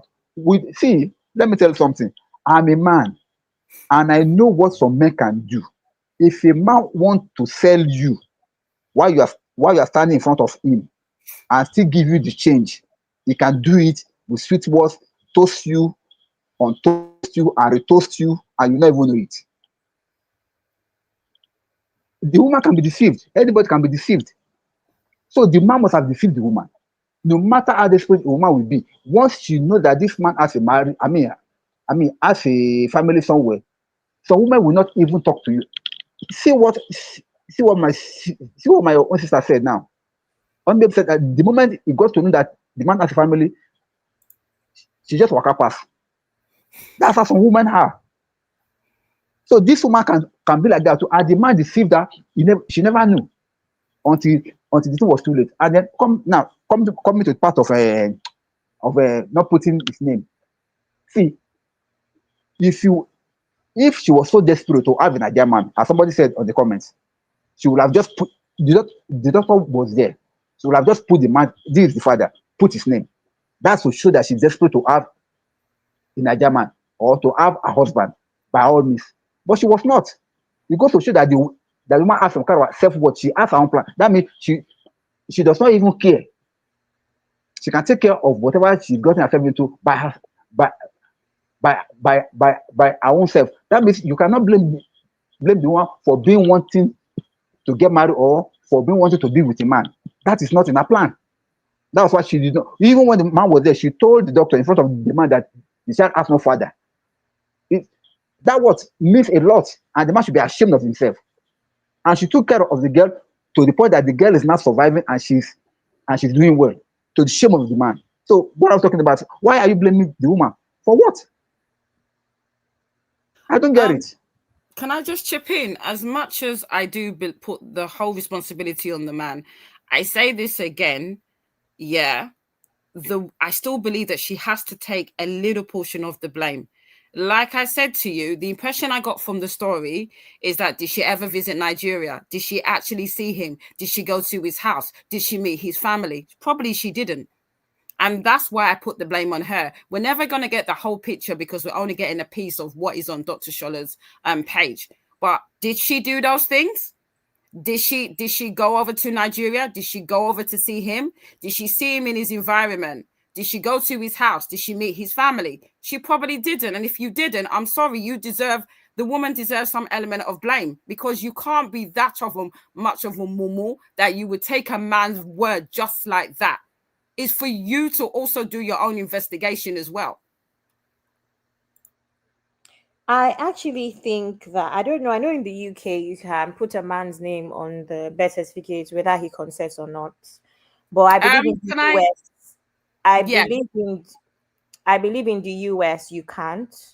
Things are very different. Even laws that force people to pay child support is very stringent in the US as opposed to the UK. The UK can be whatever. I think it gets so stressful sometimes for the women that they don't bother. I know so many people with baby dads and stuff that's the least of their problems because they end up not getting anywhere. Same thing. There's so many rules in the UK that are not as, I mean, it's the same way people get suspended. See, we can talk about the UK system over and over again. Like you see somebody would buy somebody and get 7 years. 7 years for what? 7 years that, by the way, is day and night. So that's 3.5 years. Maybe they'll cut 20% off here, 10% off here. So I think it's different in the US from what I have heard and what I have seen on the internet, which is why a lot of people in the US, a lot of women in the US are in very different situations. However, I think that it might be unfair to, in a sense, I always say that, and I said it on multiple shows, where if certain women are smart enough, if certain women do their due diligence, that's great. But let's not act like someone who is from here and maybe you've lived here for 30 years. Let's not act like it's normal for me to just pack my bag and say, I'm going to go and see your grandmother in Ilesha. I'm going to pack up my bag after we've both lived here for 30 years. A lot of people don't do that. Let's be honest. I agree to disagree. I did it. And I was not born in Nigeria. Especially when we're not from the same country, whatever. People get away with these things all the time. which is why one of our previous shows, Uncle Dio and Uncle Ben were talking about investigations. Do parents even still do investigations? That's the thing, that it goes down to it. But then again, think about it. If parents do investigation for a 24-year-old, 26-year-old, 28-year-old, would they do investigation for a 40-year-old? Possibly not. Let's be honest. Possibly not. So while I want to be on the side of she did not do this, she did not do that, she did not do that, and really and truly, you have to do your due diligence. But at the end of the day, there's pressure. She probably kind of measured things. I was like, you know what? I don't have that much to lose anyway. I mean, she's a 40-year-old. She has less fears than a 20-something-year-old when it comes to marriage. What's the worst that will happen? She wants a child anyway. That's what I think. I don't think it's fair for us to say, oh, I went back. Honey, baby, you say you went back, but you're also from Nigeria. No, listen. You're also Abby, from Nigeria. No. The difference. Back? Yeah, I know. You're going back to your own home. No, it's not my home because I've never lived there more than 2 No, weeks. you're going back to your own roots. It's different from a Jamaican. I understand. That's my. Yeah, I agree with what you're saying, but different. Yeah, I agree with you. But one thing I will say, I can only because I've had the experience with my very first son. I wasn't married to his dad, so I did not put his name down. He wasn't there when I had my child. So I think 6 weeks later, he had to go to the registry office and he had to sign. With my other son that I was married to, again, he was at the hospital, but he had to go back to Nigeria when I registered the birth, which was 6 weeks later. Because we were married, it was okay for him not to be there, for him to sign the birth certificate. So there's a big difference when I can only talk for the UK, but there's a big difference when it comes to the birth certificate. If you're married, the assumption is the child you produce in that marriage is obviously your husband's. So your husband doesn't need to be there to register the birth. If you are not married, the guy, the father of the child, has to be there to sign the birth certificate. So those are the two differences. I mean, I think in that case, it's a no-brainer anyway, because chances are that's your husband is your husband, but we're talking about a situation where there's no marriage. No, and even thinking about it from my own point of view, if I got pregnant next week, which will not happen, but if I got pregnant to a guy I'm not married to, which will not happen next week, I'm saying this will not happen because Uncle Dio's picture, the way he's looking at me, that's why I say which will not happen. But if I got pregnant next week and I decided to keep the baby and the man decided I wasn't a baby, I'll be unprovoked. but what I'm saying, I'm not going to lie to you. Because of me and the way I am, I'm not putting your name on any damn certificates. You don't want to be a part of this voluntarily. What do you want me to do now? Force name on birth certificates, even if I had the opportunity to. That's just me, and I think that's just me, and I believe that most people should be like that, because you're basically forcing something on someone that doesn't want to do it, and then later on there's now confusion. Do you understand? So that's me. So I don't think I'm going to judge anyone for that. I think you need to accept the child wholeheartedly. For me to even decide that where they put name of father, your name is there. But if you're married to somebody, it's a no-brainer now. Both of you. No, what I'm saying is that people were saying that why didn't she put in the comment section? People are saying why didn't she put the name?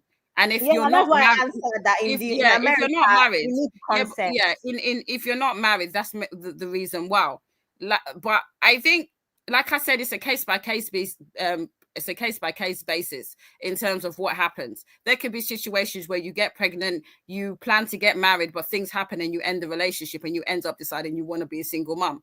So there's different scenarios in terms of being pregnant, not being married to the father of your child. I just think personally that why did he want to be in the hospital and still not acknowledge that child is his? Why is he even in the hospital? It just seems really silly. Okay. Anyway, I don't know. I just feel like, she was desperate because his MJs has even reminded us she was desperate because she continued sending money to his family in Nigeria, even after the insult as what mother give her. But this is what we're saying now. That's why when I first started, I said I blamed it on patriarchy. And the reason I blamed it on patriarchy is because that's the only reason why a woman would think that at that point, anything goes, right? Because there's pressure. Like I said, we're even talking about 40. There's pressure for a 26-year-old. Because now you're wondering, why am I not getting any suitors? Whether or not it works out. A lot of Nigerian women, I don't even know, a lot of Nigerian women will feel that way, unfortunately. That's just the truth. So now imagine 40. You now probably think that, luck has finally, shun on me or whatever, and then now you just jump and take it. So that's it, really. But I think a lot of her behavior is enabling behavior, because like I said, even after she knew about the family, she's still sending in money. And I say this all the time, you know, if I know that I can take the piss with someone, I will take the piss. If I know that I know that you're stupid enough to tolerate my nonsense behavior and you're going to be giving me money, I will continue with my behavior. So it just shows to me that she enabled the behavior by sending money. What the hell are you sending money to his family for? I don't know whether she got it into her head that, oh, Honey, she's the babe. prize, or she's the prize, or she's going to get something out of it, but it doesn't make sense to me. And I'm of Honey, the babe. opinion that if you are not on the marriage certificate, technically that man is not your father. Because as far as I'm concerned, if you're not on the birth certificate, you do not have a father. So when we're going back in time or to the present day, and this man is asking for forgiveness, he should go and look for his children, because that lady is not his child.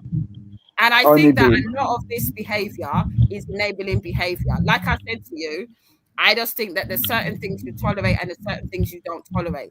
She was willing to tolerate it because she was still continuing to send money to him. What does that say about her? Honey, babe. Can I say something here, please? Yeah, go See, on. we have to understand something, that apart from all these issues that we're talking about, first of Yeah. all, we all are humans. We are all human beings, Oh, okay? That okay. no, wait, please. Because if I'm going to say what I'm going to say now, you know that it's Pastor Papi that is talking now, not it is not I Uncle Dayo. understand. I See, understand. the thing is that out of the goodness of our heart, she may decide to do that. Not because she wants anything from the man, not because she wants to belong. We have seen people, out of the goodness of their own heart, they decided to help families that are in need. So if you're going to look at it from that angle that you're looking at it, you will keep on blaming the woman as if it's as if she wants to belong, or it's as if she wants something from them, or it's as if she wants something from the man, or she wants to like appease the man or something. For what?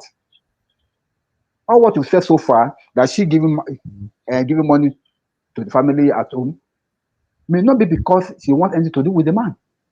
It may be because of our own of the goodness of our own heart, But why as a does it woman have that to? loves to help. But why Now, does it have to be her? Charity, now she wait, can get. Charity can now help wait, her. now wait. See, we now, like you said earlier on, the stories on Dr. Shola's platform are not always complete. Sure. They normally leave a lot of loopholes that we just have to be thinking, to be palming, and to be like. But whatever, I want to go with the right perspective that I believe is happening. I may do. You may not agree with my own perspective. Does not really matter. What matters is that I'm seeing it from a different angle and you're seeing it from another angle. Now, what I'm saying is that the woman may be a nice person by herself, a good person to the core. Are you getting me? A good person to the core that know that even though this man hurts me, this man did something terrible to me, I will not pay back evil for evil. She's not I paying will still evil. She's show. just not paying for him. No, But me, I will still show the character that I am born with, the character that is in me. I know most women out there will have said, for where I can never, you that did this to me, you that did that to me. But as a, as a Christian, or as somebody that fears God, you don't. Bible says that don't pay back evil with evil. If you see your enemy hungry, sorry, yeah, I'm Bible listening. says that feed him, feed your enemy. Pray for those that desperately use you. So the man is in need. You could not even take care of family way back home, He's in and need. this woman got to know, and she's helping them out. Can I? So why are you putting it as a blame No, I will on the put it woman on again? her, because you know what? You know why I say that? I remember when it all kicked off with my divorce. I was trying to be the bigger person because of my son, because of my because of my son. This guy showed me shiggy. I had to now realize, yeah, that even though he was the father of my child, I'm not going to allow him to run all over me. There comes a stage in everyone's lives that, yes, yeah, you're not going to pay evil with evil, but you have to have self-respect. Yeah. And no matter the fact that she's a good person, is she the only one that can save that family? There's no charities in where he is. There's no family that can help him. It's only her. She is one person out of billions in this world. Must she be the only person to save that family? And what I realized, there's this saying that Abby always says, in terms that it's always the bad girls that get the good men. The good girls never win. Do you not know that, Uncle Dio? The good girls never win. Why? No, don't Because generalize, please. Some good girls, let me girls finish do what I'm win. saying. Uncle Dio, let me finish what I'm saying. What I'm Okay, saying to you is that we see it in cases upon cases upon cases, yeah, where you decide to be the bigger person, decide to be a good person, and you don't win. And I'm not saying that it's about winning, but what I'm saying to you is that my ex-husband respects me now because I put boundaries. He respects me now because I don't tolerate the nonsense that I did just because I wanted peace with my son. He knows that when it comes to Honey Babe and our child, he gives me the ultimate respect because I will not allow him to disrespect me. That's what you get when you have self-respect. Even if my ex was on fire, I would not get water to take out the fire because he's a big grown man. Yeah, well. And I'm saying this as I am. There's a way that I deal with my ex-husband that he gives me the ultimate respect because I will not allow him to disrespect me. When you do things like that, a man will never respect you because he sees you as a pick-me and he sees you that I can walk all over. Because why would you be paying for another man's family? Worry about your own family. She can have empathy. She can get remember, people Honey to Babe, help. this is 20 something years after. No, but she can have empathy. She Honey can Babe, even this get 20 something people. years after. No, but let me Not finish. now. She can have empathy. She can even get people to help him. But why must it be her?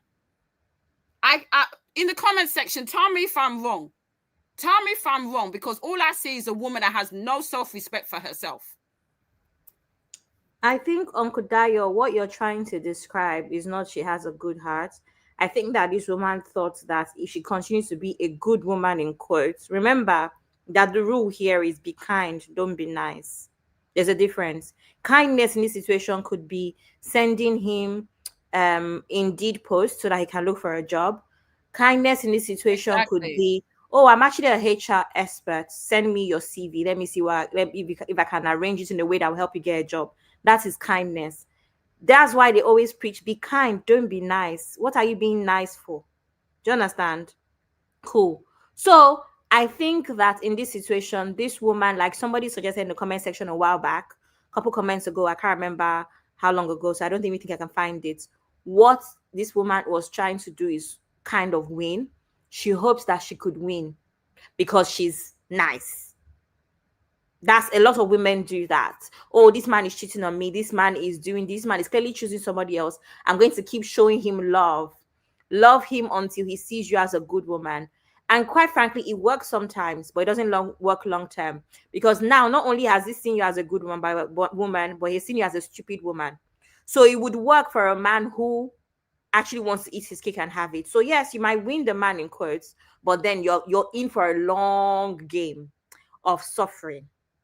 Because now he knows that whatever he does, you would stay. That's my opinion. I don't think she was being a godly woman. I don't think she was being a Christian. No. I think she just really thought, if I could be nice to this man, he choose me eventually. She wanted to be a pick-me. She wanted to be a pick-me, as in pick-me. Hello. And that's why she wanted to be nice. I want to be a pick-me. And yes, I say this all the time. Can you hear me? I can hear you, Abby. Yeah, the thing is that she does not want to be a pick-me. She does. Because if she wait now, let me land on it, babe. If she wanted to be a pick-me, she wouldn't be single until she was 44.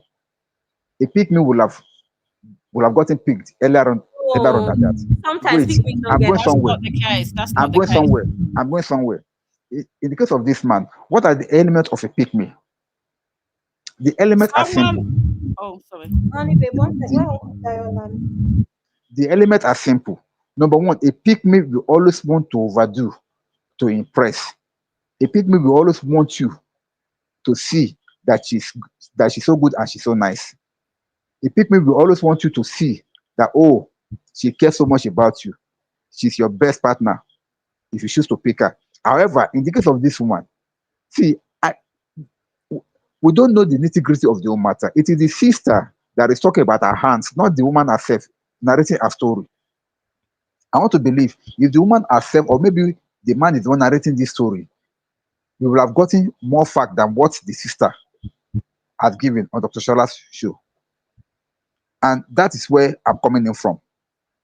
Based on the little information that we have on that show, we cannot really conclude that the woman is a pick. I mean, is a pick me or no.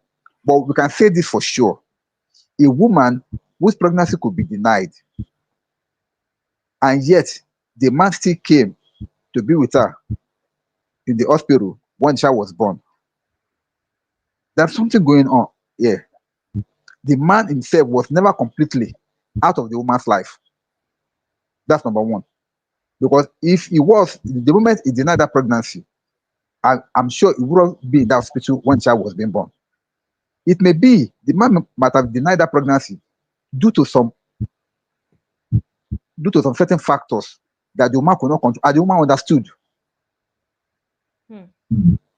It's possible, because if now normally, let's look at it this way: if a woman is gotten pregnant by a man, and the man told you that he is not accepting it, and he chose to keep that pregnancy, will you still be in talking terms with that man? Even Of course, you will not. I've seen people I'm a do it. beg, I've seen someone yeah. do it. I've seen someone do it. I don't want to name names, but I've seen it. Now, where I'm going is this: for the man to still remain in that woman's, I mean, for them to still be having a kind of a, because if they're not having a relationship, you will not be there when the child is being born. That speaks volumes, which we don't have access to right now. So maybe if you have listened to that, or maybe if you have been privy to that information, we will be able to judge them better. But since we are not, we have to go with the fact of what we have. But I want to say that means something's happening in between. The man might have come out openly, because the sister said that he did came back to apologize, to beg. I wanted to come back into the woman's life. So if that is the case, then why are you blaming the woman?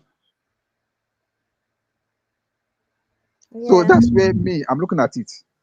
Uncle Dio, personally, I haven't called her a pick me, partially because I think there's a lot more information that we need to call her that. What I have called her is desperate and under pressure. There's a slight difference, right? I wouldn't really say she's a pick me, but was she desperate? Definitely. Did she still think that after all this time and all of these issues, he would still pick her? I think so.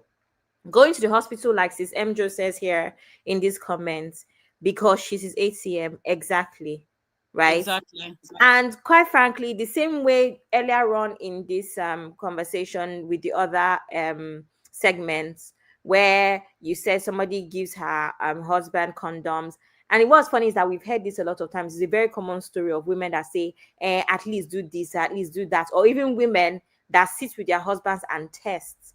Now, are you testing? There's people that will say that they do test with their husbands all the time.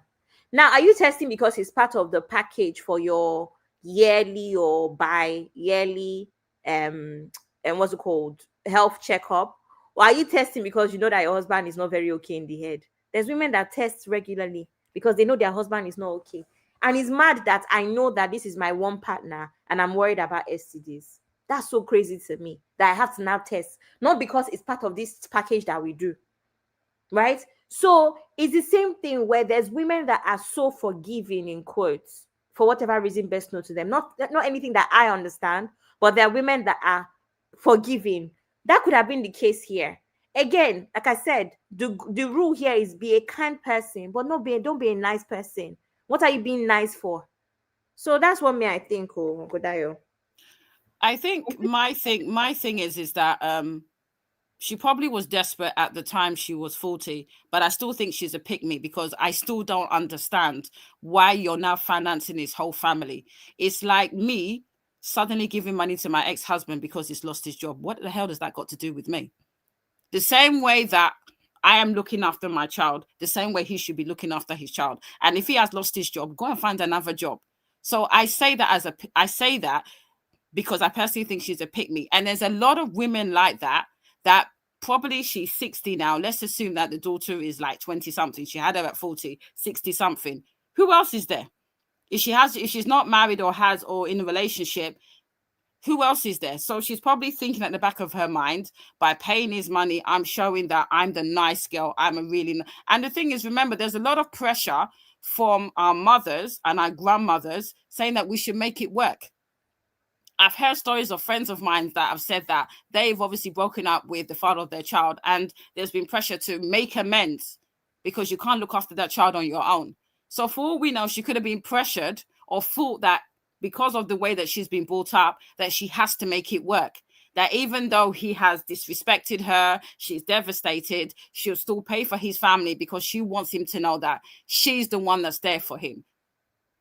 I say that for the fact that I was in a situation where I found out that my first son's dad was in a relationship. I ended my engagement, so that's why I ended up having the baby on my own.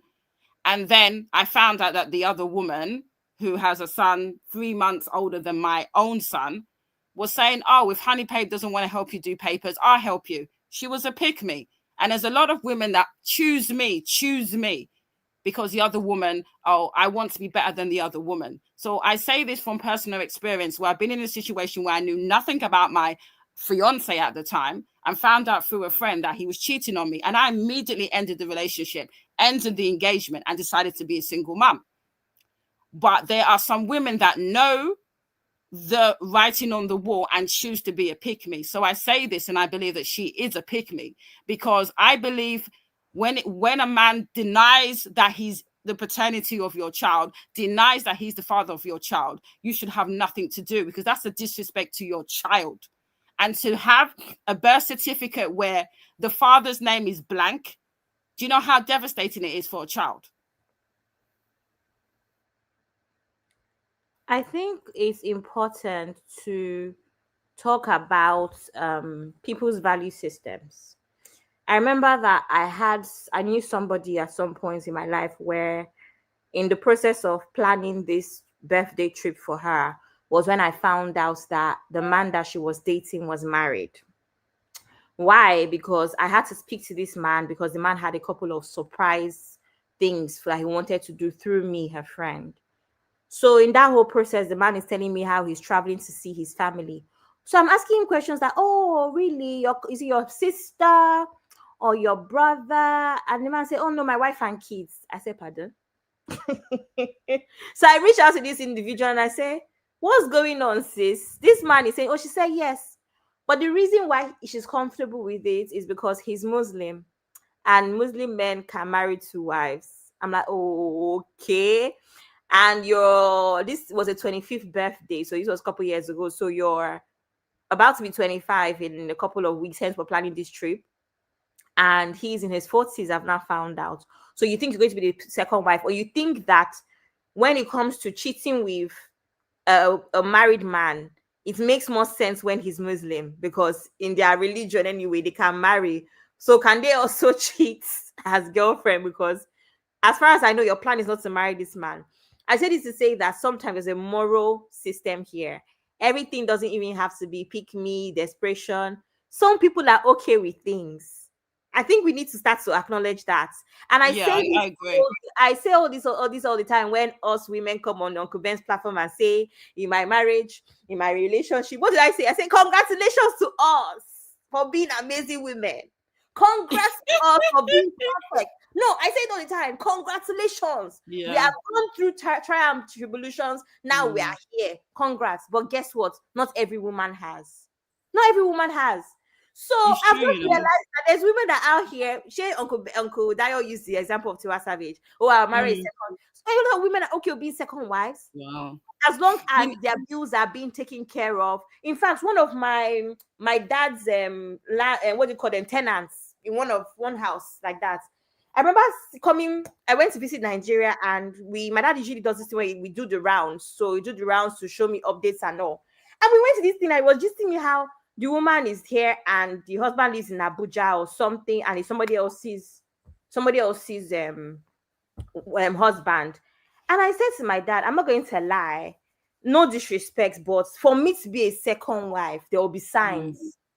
As in second wife to Bill Gates. At least even if my dad wants to be angry, we say, well, at least Yeah. But you go and do second wife, you not do second wife to one man that is not doing. What are you doing, my sister? He's not, and the girl was quite young.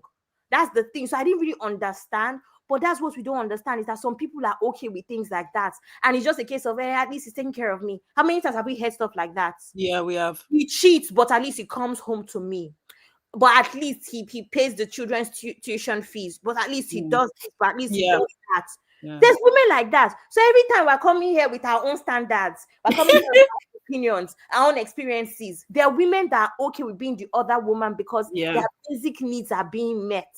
The man still gives them some attention. How many young girls are saying that the reason they date married men is because married men don't have wahala? Married men are responsible because there's responsibility that comes with marriage. That's what a lot of young girls are saying. So I think it's very important to actually just add the aspect of the moral compass. Some people are okay with the bare minimum of at least he communicates. At least maybe the bedmatics is good. At least. Some people are okay with that. But you know the funny thing, Abby, is that I think you're right about the moral compass, because if someone else was in my situation, I think they would have done something completely different. I cancelled my wedding a week before the wedding when I found out that my fiance at the time, my first son's dad, cheated on me. Many women would have continued, you're 7.5 months pregnant, the wedding is round the corner, just marry him. So I definitely agree. It's your moral compass. And a lot of people would say, okay, I'm desperate, I'm pregnant, he has good money, just manage him. So I definitely agree with you that everybody's morality is a personal thing, and they're gonna have to deal with that in terms of their choices. Absolutely. I think Uncle Dio has left. And Singles is saying, my opinion is if it's okay with you, then it's okay with me. However, do not come to me with tears and sub stories. I don't have the energy to handle your son story or sorry stories because you are okay with it. And Singles, I say this all the time. But remember, in this particular situation, it's the niece, Abi, who that can come and tell us the story. But I think we were even having a conversation at Singles the other day on Sister Circle, one of our private chats, where I was talking about a friend of mine where it gets to a point where if you decide to continue to do something with your own partner, I cannot continue to be the person that you cry to after a while, because I've given my opinion 5 times. You want to stay with that person. I'm tired now. You are stressing me. Why am I going through this with you? I'm not in the relationship. You're refusing to leave. And quite frankly, I have stopped being friends with somebody because of that, because it now became apparent that if this was a DV situation, if anything happens to you now at this point, there's also blood on my hands. We have talked. Me now, I am drained from your issues. I am drained. We've been doing this for how many years? To the point where you're not hiding information because you know that it does not align with my own values. So what kind of friendship are we even having, where there's certain things that I can say confidently because I know that the people that I move with will not embarrass me. I say this all the time. And this is something that I have gone through personally as well, where there was a situation where I had seen somebody drag. So I was friends with this girl that I did not realize was sleeping with men for her means of income, pretty much, even if she had quite a good job and all. And then there was this gossip site that went to drag her friend, another of her friends. And I calculated and realized that, wait, it's about to be my turn, where people are going to say, who is this Abby girl and what does she do? They call it pussy. In Lagos, they call it pussypreneur. Pussypreneur. So I'm like, I beg go. I said, this is not my person. We are not equal. So now she's my hello, hi. I just talk to her from a distance because, again, I said it to say that at some point, I also want my friends to be equally yoked with me. It goes a very long way. And I spoke to one of my friends about it the other day, where if you're not equally yoked, I don't even know. Maybe we should just see each other and say hello, hi. Let them know associations with each other. I don't think it's worth it personally. The MJ is saying second wife to a poor man just to say you're married. I don't even know. That situation of that my last tenant was very weird to me. The girl was so beautiful and young. I didn't get it at all. I think he's saying, honestly, my own personal opinion is If it's okay with you, I don't need to hear your horror stories because it's okay with you. Keep living the horror. I don't want to hear it. I agree. Uncle Dio is back. Uncle Dio. Uncle Dio. Yes, Abby, I'm here. Okay, sir. Yeah, so that's the thing, no. So some people are okay, oh, but we're here drinking Panadol for their headache. I These know people, for the headache. It's they true are because also the being thing, set up. yeah, it's true because I've been in a situation where I saw some things. The guy was even hitting on me, her boyfriend. And hi, I made the mistake of telling my friend. This girl did not speak to me for like 2 good years. Suddenly, she now calls me 2 years later out of the blue, begging me. I was like, what? I was like, I've forgiven you, do you? I just kept her at a distance. She was obviously my mum's good friend's daughter. I see her at functions, hello, hello. And the thing is that I was shocked. I've had a situation where the husband, I used to see him with different girls. I contemplated telling my friend. I did not. Yes, I did not. Because I didn't want the experience of the first friend. So me now, I just keep anybody that's doing any nonsense, do you, man? Is you that's in the relationship, I will never advise you. Yes, I come on and I do say leave. But if it's a friend, I will never tell you to leave. What do you think you should do? That's what I would say to you. And it's for you to decide what you want to do. And I say that not because I'm being nasty, because when you start putting your nose in people's business, the next thing they say is, honey babe said this. When everybody has made up, when your friend and her boyfriend or her husband has made up, they will start quoting your name. So I've learned a big lesson. What do you want to do? If they ask me, oh, this is what's happening with me, I will improvise. I will give them tissue. I will give them popcorn. I will give them ice cream to cry into the tub. And then I will ask them, what do they want to do? Because I've learned the hard way. You cannot take Panadol for someone else's headache because sometimes they do not thank you for it. And they will sometimes betray you and make it seem like you're trying to destroy their relationship. And Shibi, I have one recently ex-girl friend. She's getting married. I think this next week is even her wedding. I happened to be styling her initially before I dropped out of the whole thing. At some point, I said, I'm not even trying to be funny, but I asked her, do you want to consider postponing the wedding? You cannot say postpone the weddings. Do you want to? Do you want to?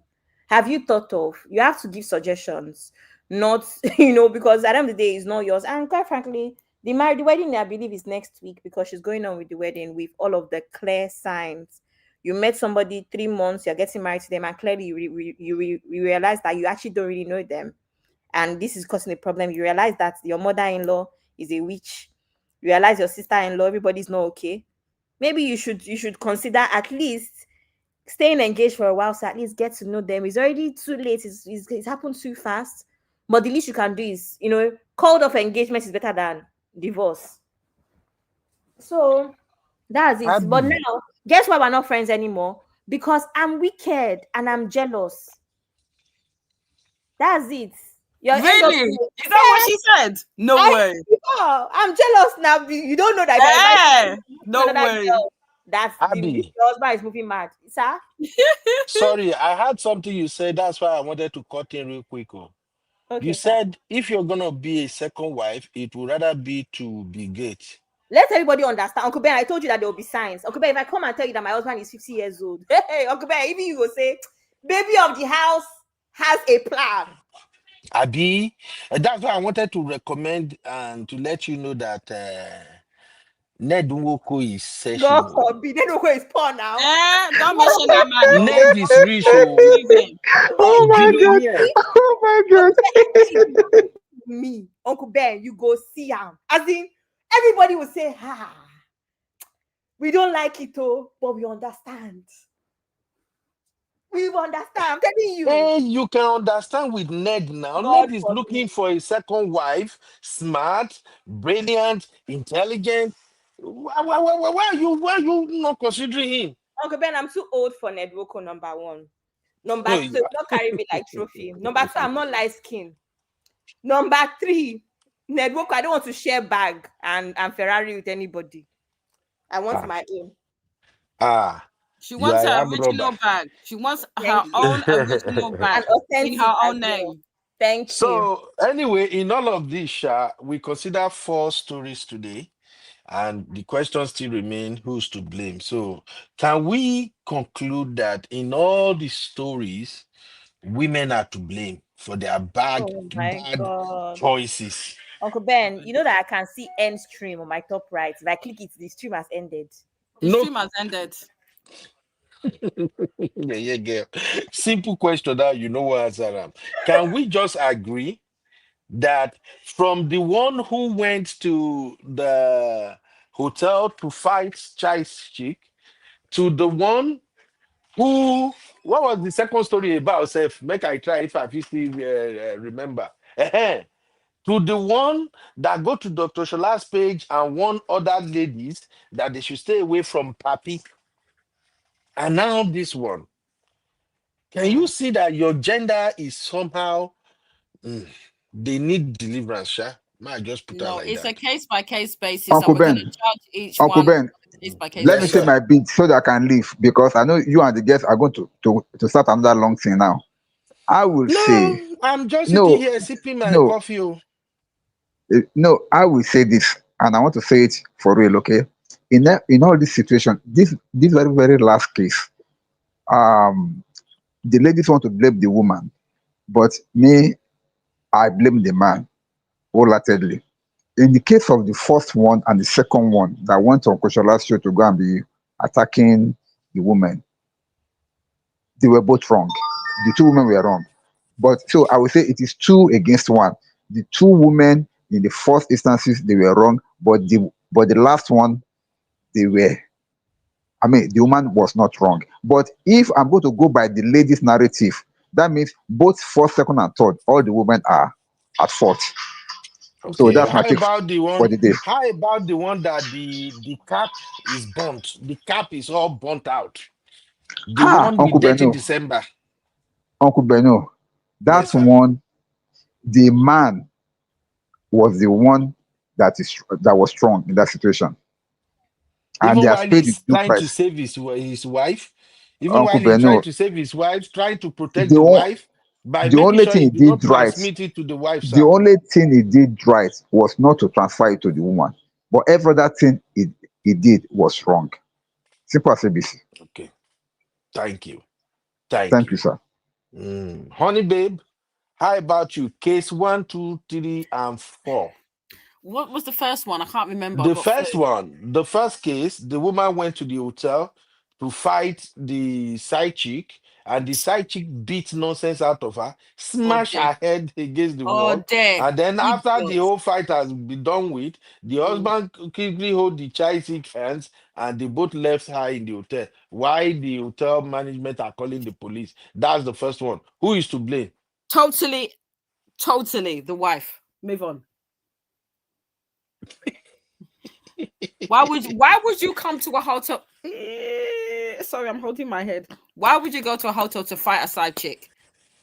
Go and meet the man you married and you give him boss bass. Okay. I wouldn't, The yeah. the second one, the Yeah. man that went for dirty December and came back with issues. And he tried to protect his wife by not touching the wife for 6 months until the He wife tried to put protect his divorce on the wife. table. He tried to He tried protect to his protect wife. the wife. So who's to Oh. blame? The wife or the woman or the man? Why would you mention the wife? Why would the wife come out of your mouth? What did she do? She was in her house. It was the husband that went to Nigeria. It's the husband that went to do Dirty December. It was the husband that came back with something. Why are you even mentioning the wife? Eh, I'm just saying. To be honest, she's at fault because she knows she's cheating and she's still in that marriage. So they're both at fault. The wife for Oh, so being, you go for both for them in that. yeah, because there's no way she doesn't know he's cheating because Hmm. you can just tell. That makes sense. That makes a lot of Next one, sense. please. Next one, please. So let me see. So the next one, the lady that sent message to Dr. Shola Oh that God. Dr. Shola should warn the two other ladies that are messing with her husband. Should ladies be going after married men, honey babe? Who is to blame? I promised myself I wouldn't argue with you because I'm actually really tired. Please It's don't not ask me. argument, it's a simple Please don't question. ask me that. Please don't ask me that question. You know how I'm gonna answer, but I will just I'm vocalize. just saying, who is to blame? There are three parties involved here. The Who are lady the who three is parties? complaining, the Yeah. lady who is complaining, the Yeah. husband that is dealing with the two ladies, and the two ladies that are dating married man. So three Okay. So parties. okay, I'm gonna do them one at a time. That the woman for being so, I don't know, outrageous that you would now come on to write that your husband is cheating and that you are fighting the women. Instead of you to say your husband is at fault, at least you're blaming everything onto the woman. As I said to you, women can now pack men into their handbags. That's the new thing. I didn't know that. And then in terms of the man, Can you obviously, explain that? What do you mean I women can say this pack men because in their you handbag? just said to me that women are to blame. Women were chasing the man. So, like I said, like you know, when you have then chihuahuas that you can put in a handbag, that's what men are now. Women like us, 5 foot. I'm 5'5". I can chase a 6'3" man, which was my ex-husband, and I can put him into my handbag, can't I? Because I'm chasing men, right? Okay. Okay. So the last story, you already make your stand known. You I said the said, woman is a I pick think me. it's the man, the wife, and Mm. I'm gonna give, unless, well, I personally believe the women that are sleeping with him probably know he's married. So all three of them. So I'm gonna give a Yeah. third the husband, a third the wife, and a third the two women, because they probably know. Tell me if I'm wrong. They probably know he's married. So all of them, a third, third, third. Okay. 30%, 30%, 30%. Okay. You just don't want to blame the women for this one. I get it. No, I get it. because No the problem. thing is that I'm not going to blame the women because the man did not sleep with himself. So he's to Okay. blame because he's the one that's married. The women are to blame because they probably knew he's married. And the wife is to blame because she knows he's probably been cheating all this time and probably doesn't want to leave because marriage is like a crown on Nigerian women's head. So, yes, all three of them are to blame. All right. So the last one, the one that she's at 40, married Oh, to trying to marry to a married man, you already made your stand known, mm. right? Um, So she's the I'm one to trying to blame, give her right? grace, but I still think that she should have, like our Danish deception, how I just think that that you don't just take a man at his word. She should have done some due diligence. That's my own personal opinion. And go into, if you're doing a long distance relationship, there is wisdom in going over to the place where your absent boyfriend or husband is and go into their hometown, go in to see their family, actually check out and make sure that what they're saying is actually what you're seeing when you go to visit them. My business Okay. partner is in Vietnam because he's doing an abroad relationship with someone in Thailand. He has gone to visit that lady. He's back on Saturday. That's what you do. Okay. Okay. So Thank you. Thank you very much. I'm going to blame her and I'm going to blame him as well. Yeah, thank you very much. Just one thing here. Auntie Grace said the third one, the man and the girlfriends are to blame. So Auntie Grace is exonerating the wife that is actually No, I complaining. don't agree because I So personally think that you should have a problem with the man that you married. Why are you blaming the women? The man okay. is the one that you're married to. The man is the husband is the man that is the person that cheated on you. It should be distributed over all of them. This is why Okay. we do that. We basically give men a pass. You're blaming the women, and I'm not saying the women are innocent. The man is guilty because he's sleeping with two women. People in the comment section, am I thinking crazy because I have flu? All right, good one. Thank you very much for all your contributions. This has been a very fantastic show today. Like play. It makes a lot of sense. I don't know, people will be triggered, but I'm just trying to want us to be balanced. But the balance, no great balance. But at least I think the lessons are learned anyway. Beef, let's say, visiting unannounced also. Yeah, that's a very good one. You can visit your spouse to be unannounced in order to catch him red-handed. And then Sissy said, My advice is, if you know you can't fight and win, don't go and start, don't go and fight your husband's side chick. So, Sisi, you are somehow saying it's okay to go fight side chick, Abi. On my for Nigerian girls for dating December. Now every day I take fight too. Anyway, this is really really a good one. Now, Abby, you also get your take, your Wahala take, my Gen Z president. Case one, Abby, The woman man, visiting the hotel man, to go blast the side chick. the Who's to man, blame? the The man. man? Why Yeah. why the man, Abby? Why the man? Because it's a case of consequence. If the man did not cheat to begin with, the woman would not have had to go to the hotel, right? But I think that, like Auntie Lola said in the beginning, is a matter of just being smart about it. This kind of thing that you arrange boys. Why would you Hmm. go there by yourself? You know? But it's the man. The man should Now never. going there. Now I'll be going there to fight. Did that change anything? It didn't change anything, but my point is that we say this all the time when a lot of men, when they actually, if this man has a conversation with his friends now, what he's going to Mhm. say? My wife is crazy. Oh, that woman is crazy. Meanwhile, this is a woman that you have basically made crazy. It happens all the Okay. time, and that's why we tell women to leave when you have your sanity intact, leave when you're okay, so that they will not go and say you are crazy. Mhm. Imagine somebody. You can imagine that with the cheating comes a lot Now of that crazy you mentioned is the reason why the woman should be blamed. No, I'm It's not the saying that cheating. no, Uncle Ben. People, when we say that cheating is actually a form of emotional abuse, you know why we say that? Because Agreed. with cheating comes a lot of gaslighting. With cheating comes a lot Mhm. of, oh, baby, like you'll not be asking yourself if this is white or if this is black. Obviously, Uh, eventually you become the crazy. cheating That's why you comes. need to The leave. Let me help you a little bit here, Abby. The cheating comes with "you made me do it." How about that? That's gaslighting, but that's what a lot of men do. It comes with a lot of gaslighting. It's this psychological and emotional abuse. You start to twist things. The woman cannot even understand what's going on anymore. That's why you now have a crazy woman. So that's what I'm saying. But Either way, it points to the man because he has created a crazy woman that thinks that okay, I have cried, I have shouted, I have prayed, it's not working out. Now I have to go and okay. fight. Abby, to be fair to men, Uncle Ben, stop trying to make you're me change my mind. The man no, is to at be fair fault. to men, women can actually make a man cheat, right? Hey, well, Uncle To be Ben, you don't honest, want us to be fair. no, to be No, Uncle frank. No, Ben.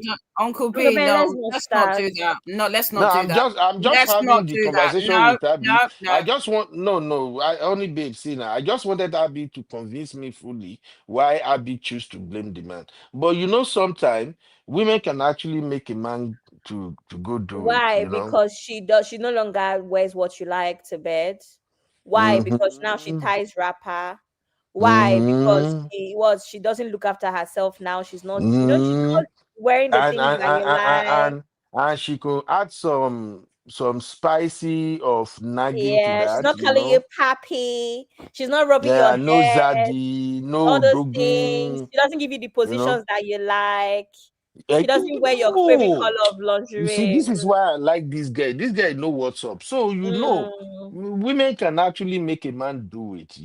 But you, as So a man, you don't think that what you're going to do instead is go to the nice store and buy some lingerie and say, "Hey, baby, here you go. Buy some some women flowers." You don't don't wear think laundry. you don't think that as the man, you don't think that what you can do is say, "Let me find where to drop these kids, baby. This weekend, I'm me and you." Start with stimulating her mentally first by taking her out and everything. Maybe a good start. What will you do? You run to go and cheat instead.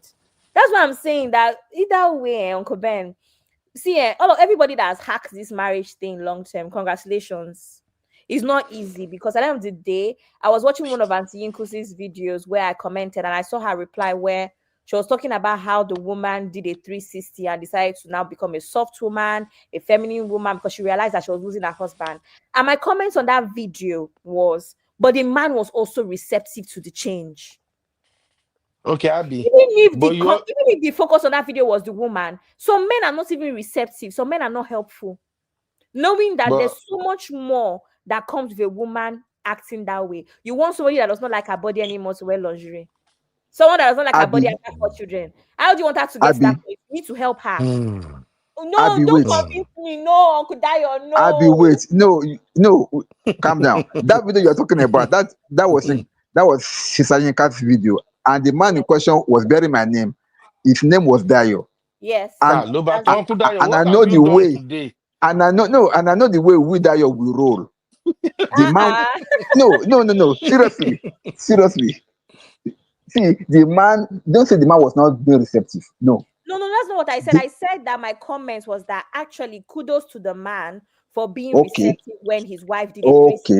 You know okay. that I didn't get sometimes some that. men will say, he's I not been didn't doing get this for that. the past 10 years. But this man was Uh-huh. receptive, he was helpful, he was patient. Thank you. So That's how when Darius roll. my comment on Auntie Yeah, Yinka's video was, thank kudos to this man, this woman, she has good to exactly. That's her. how we But roll. this man, That's how we kudos roll. to her, kudos to him for even being there and giving the woman Exactly. space to actually evolve. Because some men would have given up and gone and found girl outside. Exactly. You are correct. You are Do you correct. understand? And I think it was like, oh, the focus of the video is about the woman. I was like, yes, but I wanted to point this out because nobody else has pointed this out. That some men do not give space for you to even change, for you to even evolve and become a better woman. It's true. It's true. I And it's agree now with you. long for everybody. It's long. Now I can't even change anymore because you have abandoned me to go and follow small girls outside. So now I'm no longer Okay. even seeing you in the house, So how can I really change? So Okay, good. Let's move on. I'm just taking last takes now. So the second story, the man with the cap that got burnt from Dirty December that's the most useless man in the Kerewa. story. That's the Abby, most you useless man still in the story. so so Abby, you still don't want to give this Oh, man God. grace That for man at is the least most useless protecting man his wife. in this whole video I've talked about. Very useless man. Uncle Ben. So wait, Abby, you are not commending the fact that the man stay away from his wife. You don't Uncle think Ben, do you that know is a do you know good what is thing? being mad about this? Is outside of his wife. Now he's in pain. As in, that's what I said earlier. Everything is not wife, husband. You as an individual, now you even to pee self, I'm sure he's be paining him. It's long now. To wear trousers self is be paining him. So who is he doing? Is it me that I did? Is why is him that I did and I did himself? So Next. straight up, you just don't think the woman is to blame. Uncle Ben, in what way now? I'm The just woman is to thinking. blame that. How now, Uncle Ben? I'm just looking for a way to blame women. Uncle Ben, this one here is not even about the woman anymore. You wait to go and put your own self in problem. Because how can you come out with burns and what kind of kidney did you do that you came out that bad? It's Okay. not even about the woman anymore. It's about him and what kind of problem have you put yourself into? What if And it's and something that's incurable? It could have mm. been. And you don't also support the fact that the woman should have advised the man to use protection, right? The woman as in the wife. Mm. Uncle Ben, we've already gone past this part Sometimes of the when topic the now. thing is when your husband is going to Nigeria, you have to be prayerful. You have to pray for your husband. You have to cover your husband with the blood of Jesus. You have to cover your husband with the anointing oil. You got to chase away any demonic evil women that will approach him, that will even look at him. You have to request Holy Ghost fire to fire those women. You see, women, you guys remember what God says. Okay, Oh maybe we my don't go there. God. Next story. Uncle Ben, I want to ask you a simple Next story. question. Uncle Ben, Yes, if ma'am. my auntie needs you to do something today, would you Mm. rather be on this live stream or would you rather be doing what my auntie asked you to do? Or you're I'll doing be what doing. you're doing, my auntie? I will explain first. If the thing they very urgent and it has to be done straight away, then I will have to go do it. Exactly. My point is that as a man, you do what you're supposed to do and keep it moving, right? Mm-hmm. All of this one Mm-hmm. of your wife, you don't always prayer. You don't need prayer. You need boundaries. You need to do the right things. That's my point. There's no okay now marriage versus YouTube. Which one comes first? Marriage. Simple. This one said my marriage versus I have to go and cheat. I have all these things don't matter, Uncle Ben. You have to calculate what you have to lose. You have to Yep, calculate. exactly. So I don't understand Exactly. why we're making excuses and women have to pray. Are we praying for somebody that is not ready to actually do the right thing? Why is my prayer Are you ending? say wait, don't go there. Are No, you trying it's to true, say Uncle women Ben. What should does not prayer pray going for to their do in this husband? situation? Uncle Ben, we talked about boundaries when I was talking on a couple shows ago when I was talking about blocking exes and all. I told you, even my male platonic friends cannot call me at 11 p.m. Certain, it's just certain things. They are just boundaries. Because most people will tell you that, your male friends, there's no way your male friends will not want to hit it. They are giving the opportunities. I don't need to find out. But I cannot have a So man, a partner now, and not create those boundaries for their sake. Abby, No, so you are it's saying true. praying is not okay. Your husband is going for No, we as dirty a woman, you December. will pray Now dirty. generally, but We there's no say dirty. reason. Oh. Abby, this is dirty December. Oh. It's not dirty. Even It's dirty. Don't bring spiritualism into it, Uncle Ben. I've never thought about, and all of my friends never thought about this dirty December and thought about, oh, we're going to go, we're going to be reckless and sleep around. It's literally never happened. it's So, different for us men. Let me explain something to you about we as a man. oh my God. To average men, the fun is not complete if there is no alcohol. To some, the fun is not complete if there is no weed.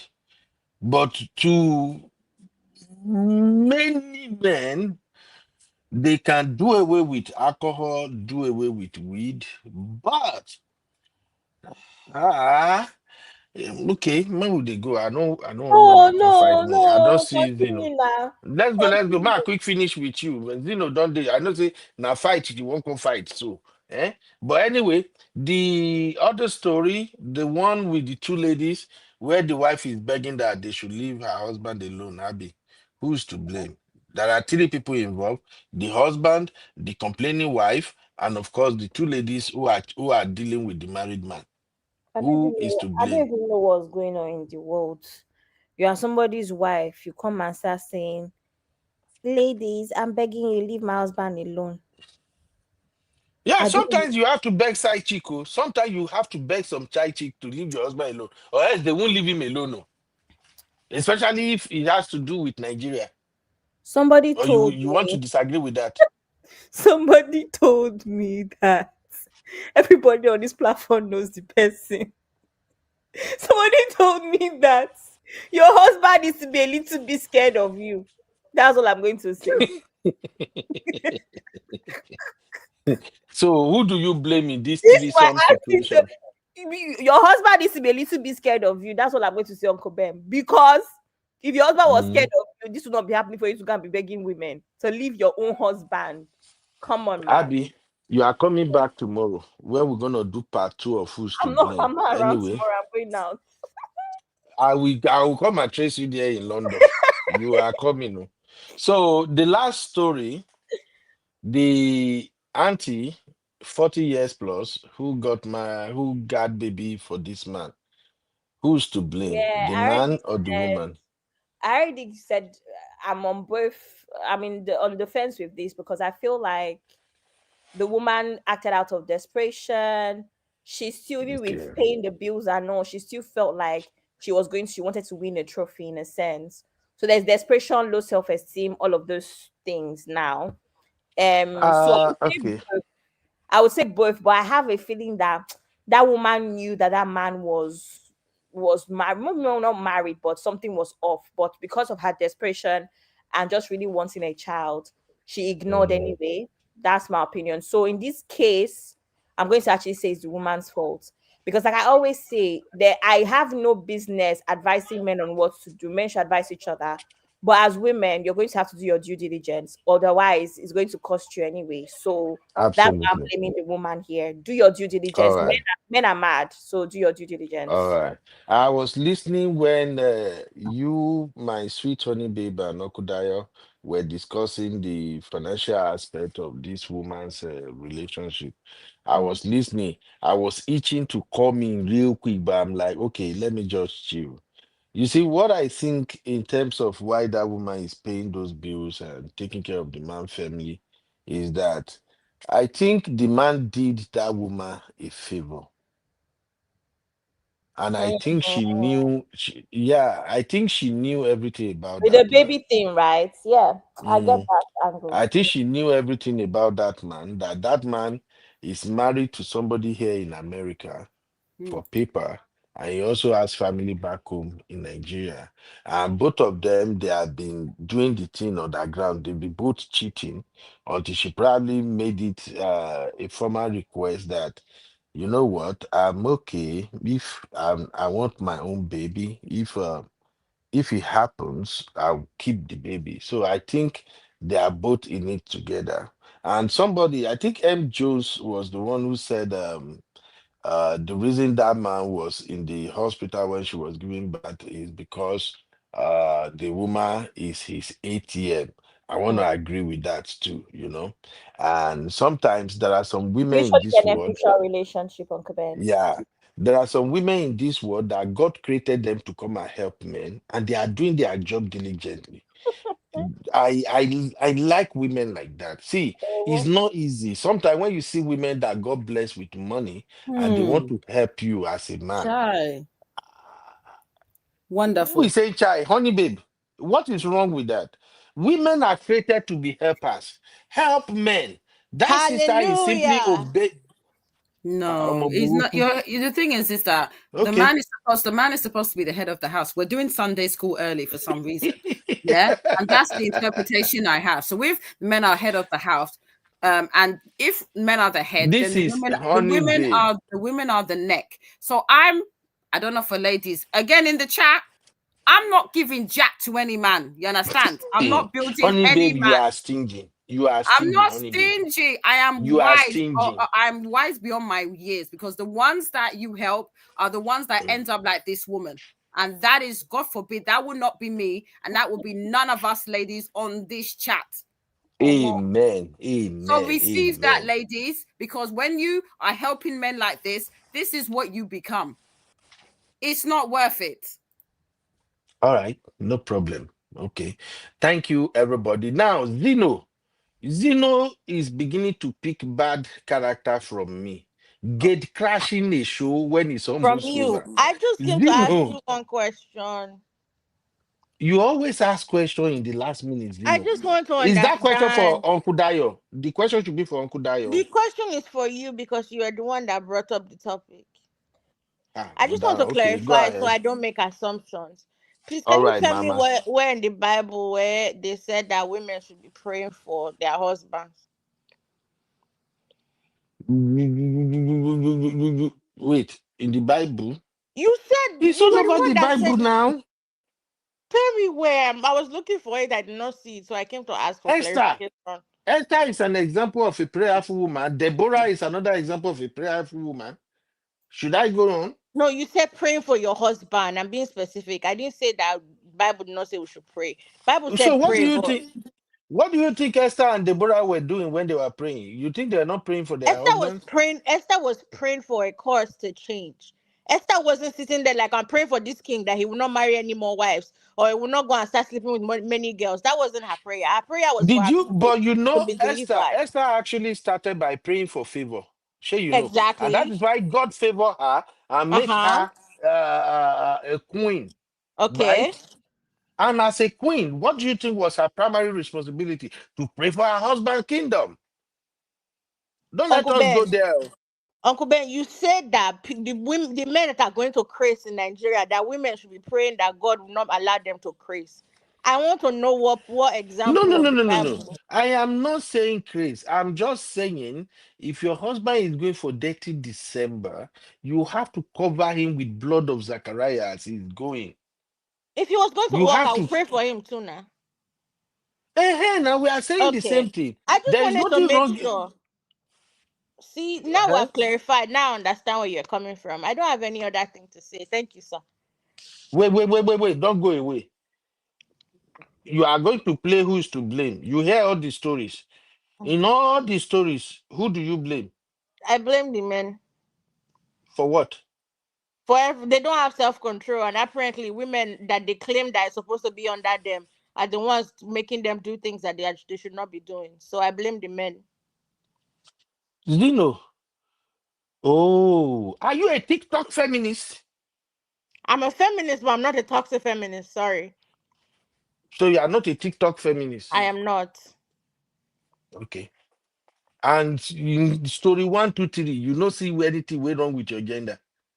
No, I think the woman that went to go and fight, that was being too low. Hey, don't However, say it now. Say, okay, Uncle Ben, I blame that woman on story 1 for I going there don't to blame. fight. I blame her reaction. I don't blame the actual thing that happened. I blame her reaction. I think her reaction She was made her husband do it. That is why the I husband. don't think See, anybody. You can't even make a child do what they don't want to do. So a grown man, how do you make a grown man do what they don't want to do? There has to be. There has to be. He has to be willing. I don't. You cannot carry a grown man that has sense and say, "I'm going to make you do." They put gun on his head. do you know how I knew she made her husband do it? Okay, explain, sir. Because after the side chick don't summer the wife well, the husband left with the side chick. Meaning the husband has already left her in that marriage a long time ago. Uncle Ben, sure you also know that everybody thinks that the grass is always greener on the other side. I know. The Okay. husband go collect. So Certainly go collect. new thing the cash. So it's the fire is catching right now. Fresh new firewood Oh. the cash where the firewood is catching. That's what is happening. All right, Zeno, come and be my guest tomorrow on Who's to Blame Part 2. We Uncle we Ben, I'm we are sorry, I'm just out of scratching the surface commission. today. Out You of say commission. you're out of commission. You Yes. see, say your gender day wrong now, you're out of commission. But if now my gender day wrong now, your commission go day committed. I mean, you know. All right, no wahala. I'm a very fair person. I'll tell you when I'm wrong and when they are wrong. But it's just so obvious that the men are always doing anyhow. We're praying for them, Sha. They will do better. Oh, you see, that's how I like to close this show. You I said we are rather praying choose, for I rather them, Uncle Sha. Ben, I rather count sand than pray for men. I rather pack sand and start counting it 1 1 1 1 than Abby, pray your for phone men. is that Abi, you have I would brother. rather Abi, I you will where they talk. You Abi, you have that you are brother. talking. You have I You dey are the one talk. that prays them. mostly for your guy. Which God You are bless the you. prayer warrior for Uncle you, Dayo. Uncle for which your Dayo, guy husband. be you that? I vlog. beg, Abi, don't gaslight us, I I say beg. I would rather You, count Abi, sand. you Well, will pray pray for for your Mr. husband. You will be a Okoko. prayer warrior for your husband. What are you talking Uncle about? I beg. Dayo, you Which Yes, one you is sir. that? need Which vlog, one is sir. that? Praying for men. Pray for Amen. men and People Amen. see, Uncle Dayo, people Yes, like sir. Abby, people like Honey Babe, people like Zeno. Now then they pray for their man pass. people Now like them, Uncle yes, Ben, now then they I pray for never their told you man I will not pass. pray for my man. No, I will pray for my man because his benefits is my own. If he wins, I win. God bless you, But I will Zeno. not God pray bless you, for. I Zeno. will not Hey, pray. the I problem will is that not pray English for language is a rubbish. problem. Zeno say we're praying for men, not I'm praying for but, my but, man. but, but, but you know Now one look at thing my I dressing. Why know. would I pray for men as a whole? I know now, Abby. I'm not praying for men as a That's whole. what you said. You said we're praying for men. And I said, God forbid, I rather I'm count praying for the sand. men in my life. They will do better. But the thing is that Amen. we say this all the time. Marriage is a team. So, like you've asked, Abby, of course, if they're married, they're gonna pray for their husband because marriage is supposed to be teamwork. It's the men that have forgotten that marriage is teamwork. You say men forgot marriage is too. I We will leave believe here that today. God. Let's I go. believe that Una God don't start. answers prayers from men more than answers prayers from us women. Men, Thank pray for you. your wife. Okay. Abi, that is wrong. Abi, that is wrong. At the head of the That is house. wrong. The prayer Women, from the house. hello, Abi, Okay, calm down. Calm down, calm down, calm down, Abi. Husbands, pray for your wives. Abi, Pray for calm your wives. down, calm down, Unless you want calm to, down. it's Please, not in context. please, can I read one scripture before we go? Please, Go ahead, So Zeno. why are we doing this? Go ahead, Zeno.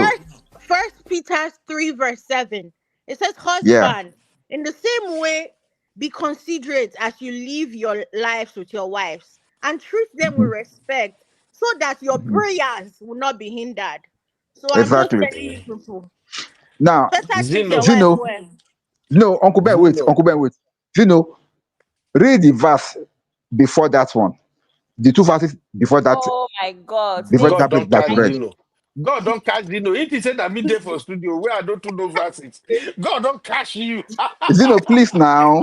I'm coming. I'm trying to go back. I closed it. I'm sorry. No, she can't see it now. Zeno no go see him. Yeah, girl. I will see it. So don't worry. Don't worry. I'm here. You said I should read which one? Funny guy, no see him Five again.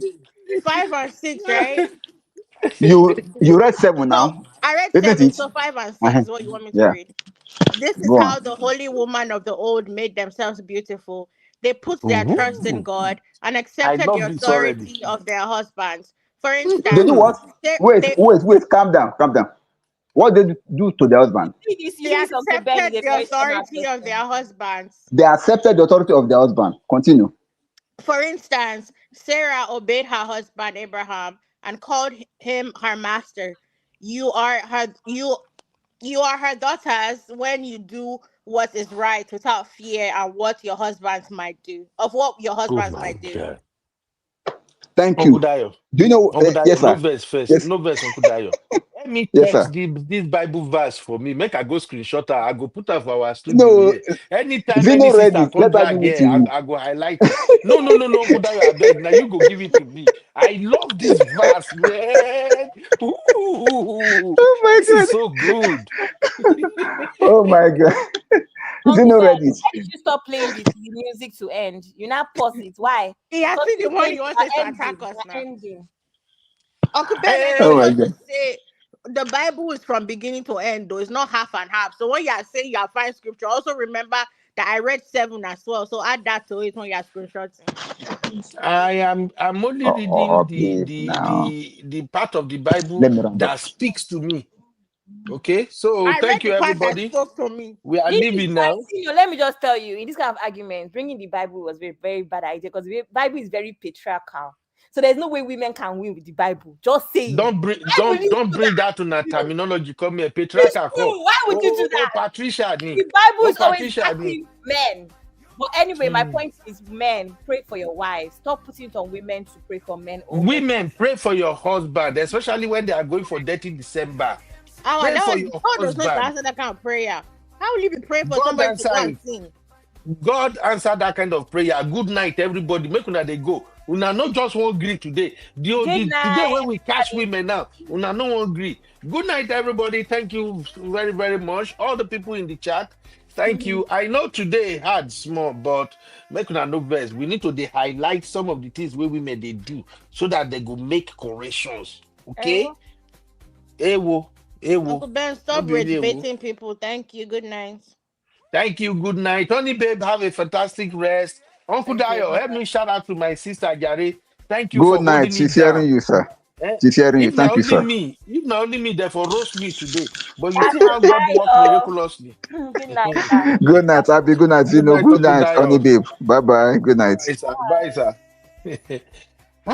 Abby, my God, no, they sleep, Abby. You see how my God works. Eh?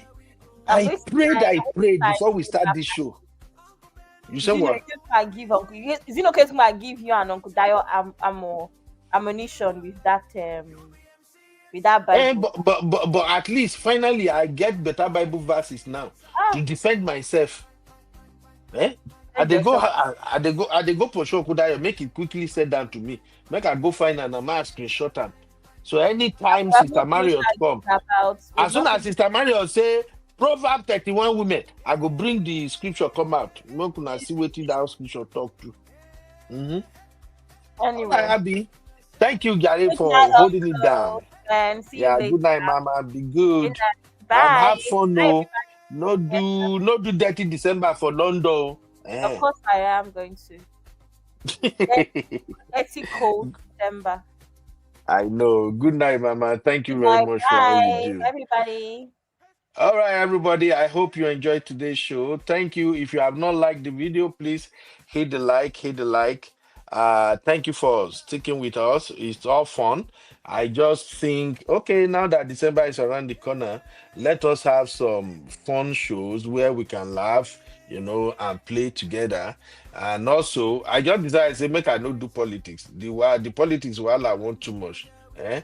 So thank you everybody for showing up. Thank you, Thank you all my aunties, Sister Yinka, Auntie Grace, Sister Rose. You they fight since. Thank you everybody, Auntie Grace. Thank you, Sister Labelle. I see M Jones. Thank you so much. Tough Luck. I don't know how to pronounce this name. Is that Tough Luck the River? Modaro. You need to teach me how to pronounce this name, but thank you anyway. B-Flex, anytime where your gender do bad thing, where we begin highlight their excesses, that's when you are always active, B-Flex. You want to defend, you are becoming defender of the galaxy. Anyway, thank you, Mama. Thank you, everybody. I'll see you guys in the next one. In the meantime, enjoy this bedu.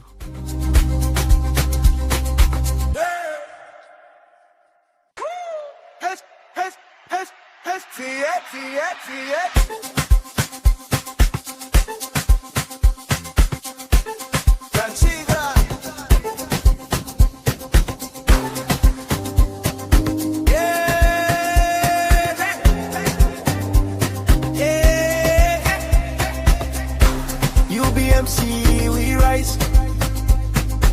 Learn the skills, yeah, we go online. Uncle Ben will show the way we shine. Create your dream, build your life.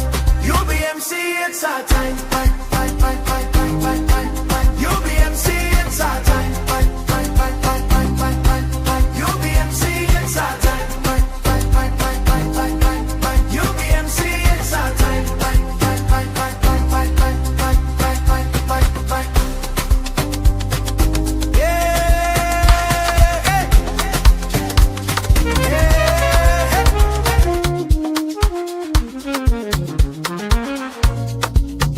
Yeah. You be in the building. Hey, vibe with Uncle Bino. Let's go. Now happy hour things, you know. Hang out with you, babe. It's our vibe tonight. Hey, laugh and learn. We're shining bright. Oh yeah. You be stories, life lessons time. On the Uncle Benno show, everything feels right. From the streets to the world, we talk real talk. Vibes on the beat, make the whole place rock. Happy hour flow with smiles non-stop. Sip and chill with you, be the energy on top. You be stories, dropping them every day. Wisdom for life, the African way. From the grind to the glory, hear what we say. Tune in now, don't delay. Hang out with you, be it's a vibe tonight. Hey, laugh and learn, we're shining bright. Oh yeah. Stories, life lessons time. Hey, on the Uncle Benno show, everything feels right. Join the sister circle. Oh, what a scene. CC Inca, honey baby, and I'll be so clean. Talk love, talk life, talk dreams supreme. Empowerment vibes like a royal queen team. All our Sunday school when the beat gets low. A moment of reflection, let the spirit flow. Men of God speaking wisdom, you should know. Faith and vibes on the Uncle Benno show. Hang out with you, be come catch that light. Oh yeah, you be stories, keep your heart so bright. Yeah. Join the sister circle, feel that fire. Oh yeah, Sunday school for your soul so right. You be nation, we rise together. Love and vibe forever. Uncle Benno show. Yeah, we outside.